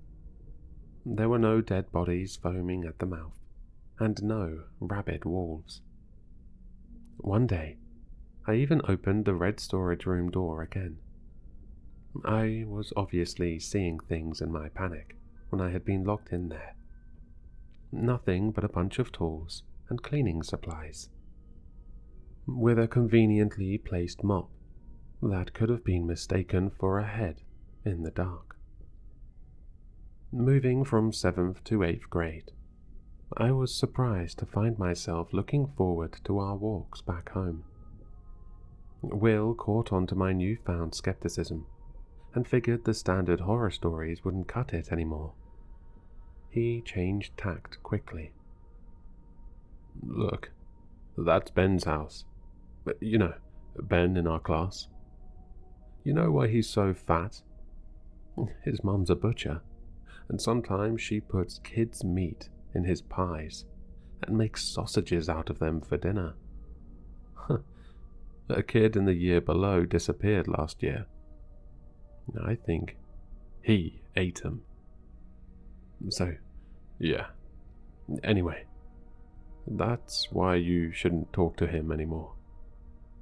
He had really turned into a comedian. We became somewhat friends. We even started having normal conversations periodically. Stuff about schoolwork and other kids in the class. He stopped abruptly one day when we walked past the Stanville Creek sign. "You ever been down there?" "No," I replied. Of all the places in town, Stanville Creek was the only one I couldn't bring myself to visit in our small, relatively safe town that I had begun settling into.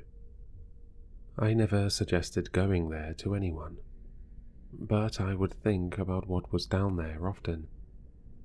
At this point, I doubted there was actually a serial killer dumping bodies in there, but I just felt uneasy about it. Perhaps it was because that was my first introduction to the town, so I was still subconsciously afraid and couldn't control that. I couldn't put my finger on it. "Come on, let's go then." "I don't know," I said. "What? You're scared?" He sneered. "Come on, don't tell me you actually think there's dead people there." I shrugged. "You can hold my hand." He held his hand out, but I shook my head. "Fine, whatever." I was surprised he didn't drag me down there. We kept walking, silent for a while before we got close to my house. "You know, all the shit I told you last year was fake, right?" He paused. "You do know that, right?" "I figured," I replied. "Just checking." He walked off without a goodbye, but I was used to that now.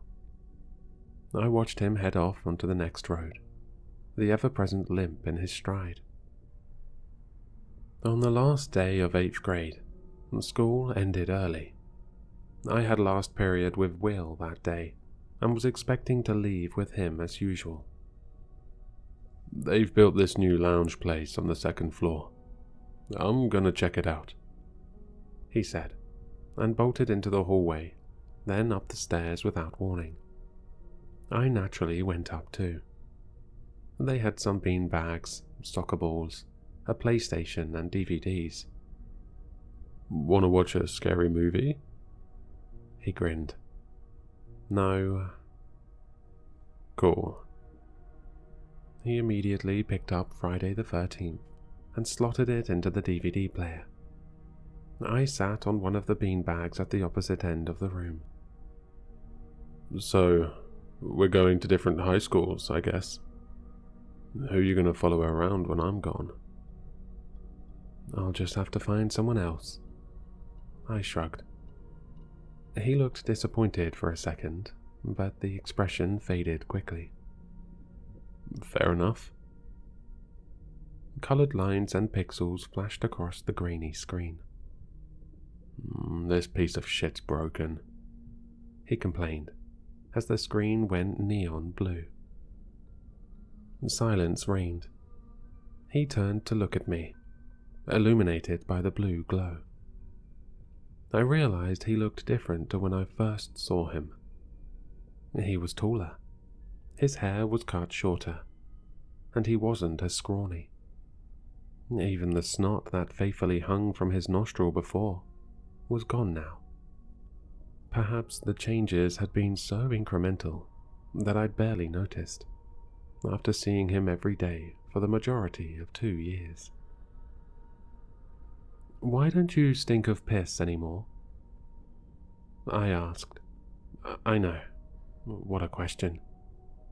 For some reason it felt right to say in the moment. "I discovered what a shower was. Thanks for noticing." He mumbled. "You're welcome." "Why didn't you tell anyone I locked you in the storage room?" His question caught me off guard. I took a second to think, and came to the conclusion I was afraid of what he might do to me at the time, if he found out that I told someone. I don't know. He just looked down. "I get that. Well, good thing you didn't." "Good for you." I rolled my eyes. "If you tell anyone about it, I'll have to shut you back inside." "It's fine." I shrugged. "There's no dead lady in there." "You didn't sound fine." He scoffed. "Shut up. I'm leaving." I got up, and this time, he followed me down the stairs and out of the empty school halls. "I know the stuff you told me last year. You know, about the teacher and stuff was all fake," I began. "But how did you come up with those stories? I mean, some of that stuff really scared me." "That's because I was trying to." He snorted. "But not all of it's completely fake. I come up with pretty much all of them from something I saw, but wasn't nearly as interesting. I have trouble falling asleep most nights. I just lie in bed and come up with stories and stuff in my head to help me sleep." "How do they help you sleep?" I asked. "Wouldn't they keep you awake?" "Nah, that's if you actually find them scary. I don't. They're just fun to think about, and before I know it, I've drifted off. The teacher who hung herself story," he continued. "Well, actually there was a nice teacher who taught in our class in 6th grade before you came, and she was actually called Mrs. Derry. And she actually was married to another teacher at school. She was the only one who really talked to me. So when she divorced him and left out of nowhere, I felt kind of angry. Maybe making up a story about her killing herself was a bit too far, but I didn't want to think she'd left me here alone. And the one about the old woman in the hospital, that was based off my grandma. She actually died. She went mad before she died, and it freaked me out. Lost her mind. I thought the only thing scarier than her was if she started climbing out of the windows like Spider-Man and became a vampire. The pregnant woman that fell off the bridge, that..." He paused. "That was based off my mum. She got pregnant and just left one day. That was 5 years ago now. I think she cheated on my stepdad. Haven't heard from her since. I don't know if she died or whatever, but I think it would be better if she did. I mean, I don't want to think she left me on purpose. I hoped she had an accident or something instead.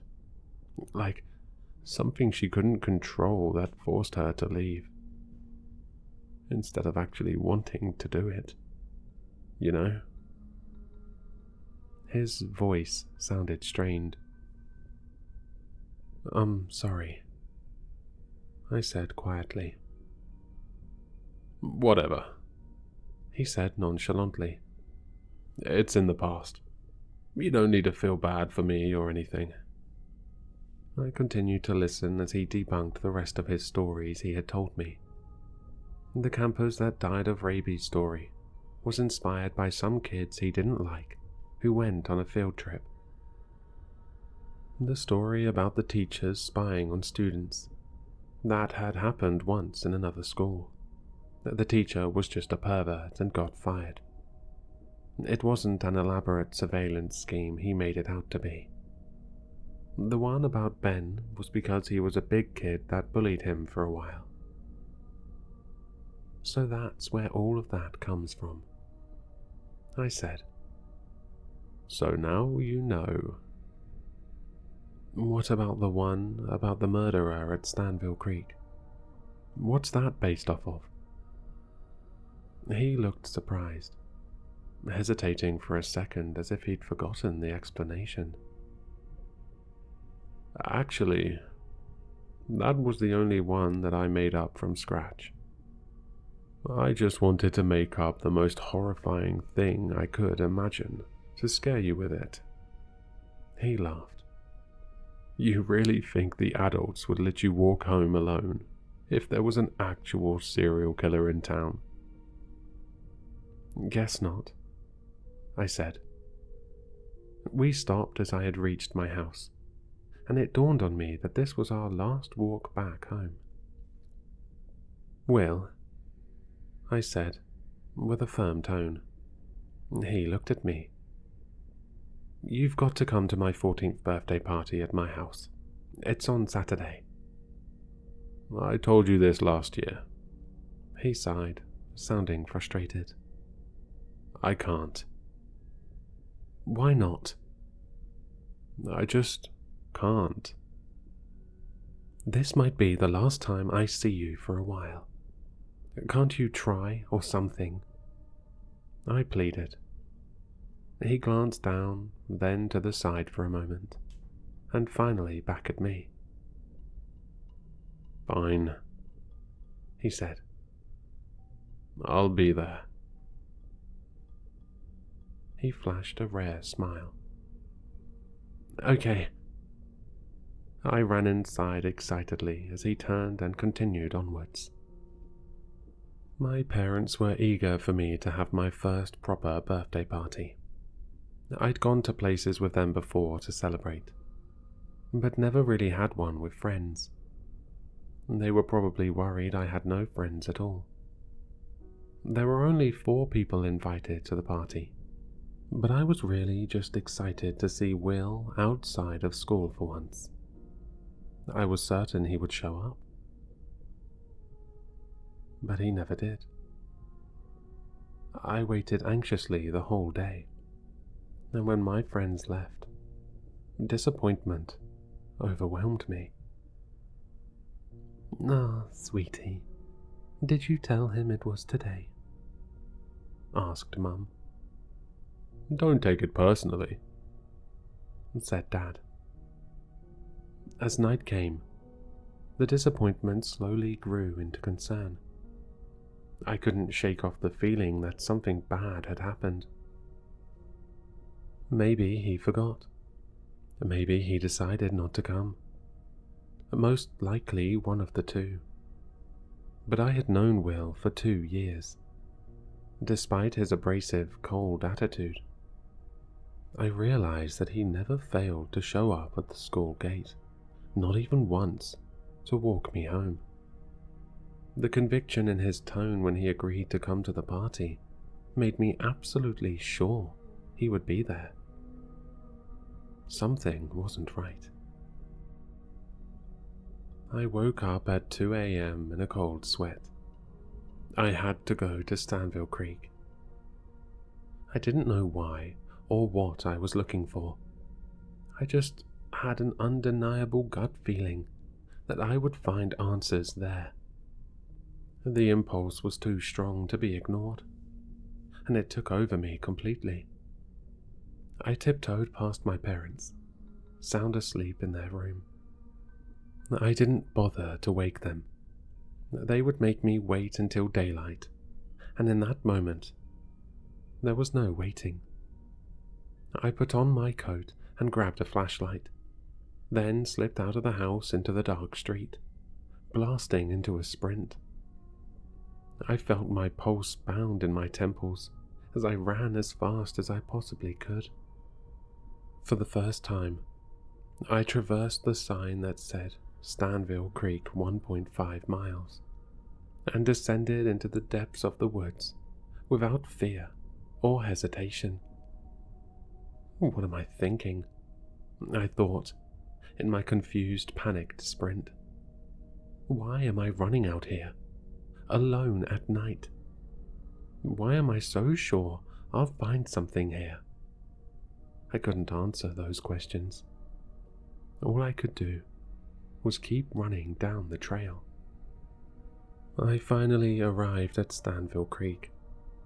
I aimed my flashlight at the circular pond, with a diameter around 30 yards, thin forest surrounding the area.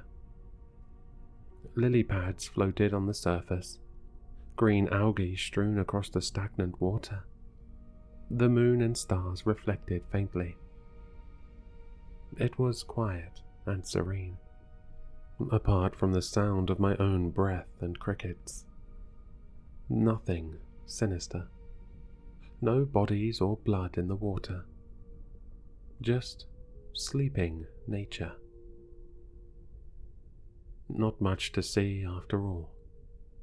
Not sure why I even came here, I thought. But it was kind of worth it. At the very least, I just felt relieved and partly accomplished that I had literally confronted my biggest fear to date. I walked a little around the perimeter on the grass and stood still for a second to appreciate the feeling of being alone there. Hopefully, Mum and Dad are still asleep, so they don't tell me off for sneaking out, I thought, as I turned to leave. My urge had been satisfied.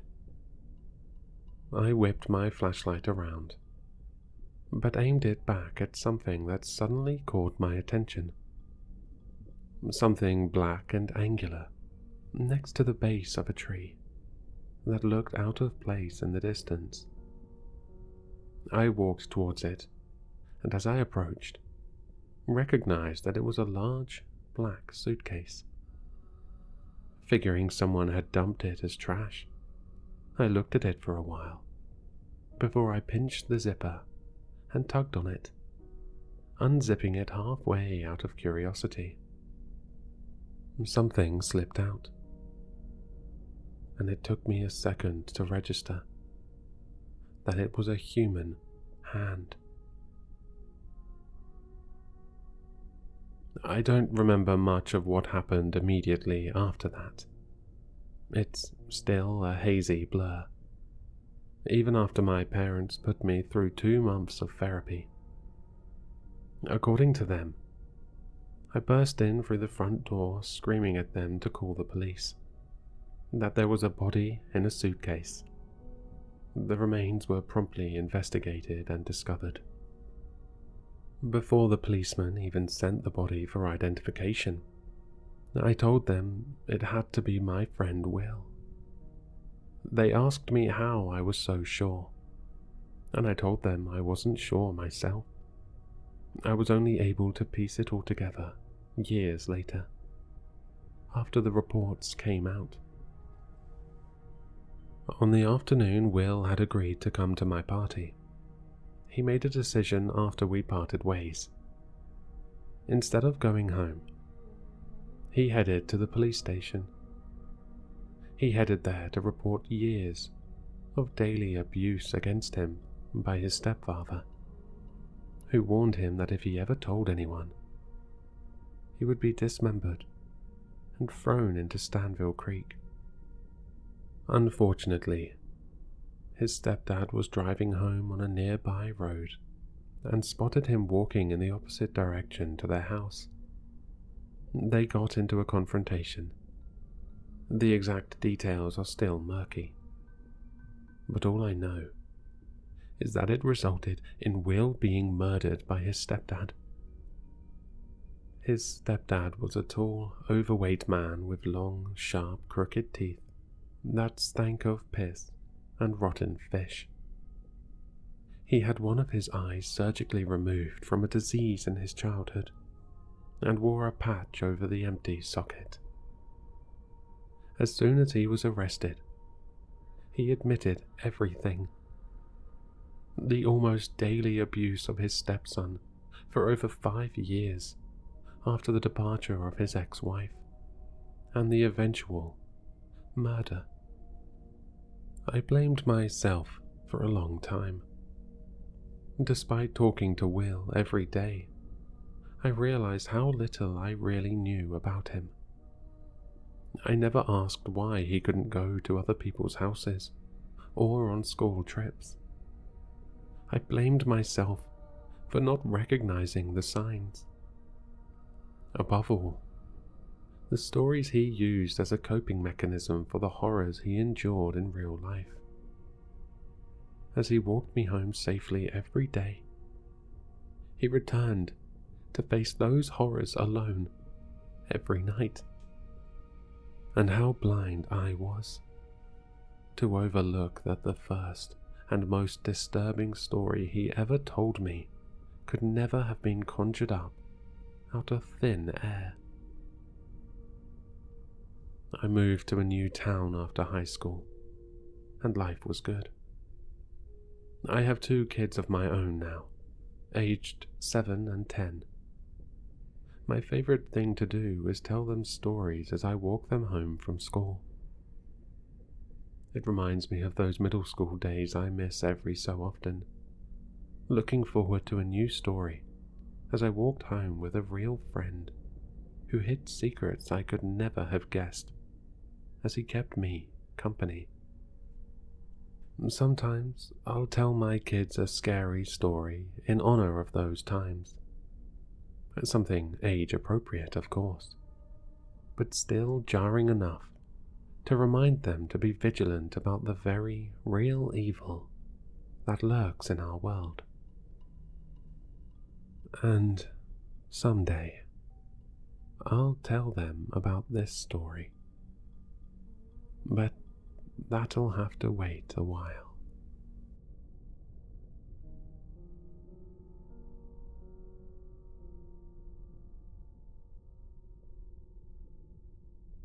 Hello, Sinister listeners. If you've enjoyed this story, then you'll find all the author's information in the description below. For more content, be sure to like, comment, and subscribe to succumb to the sinister.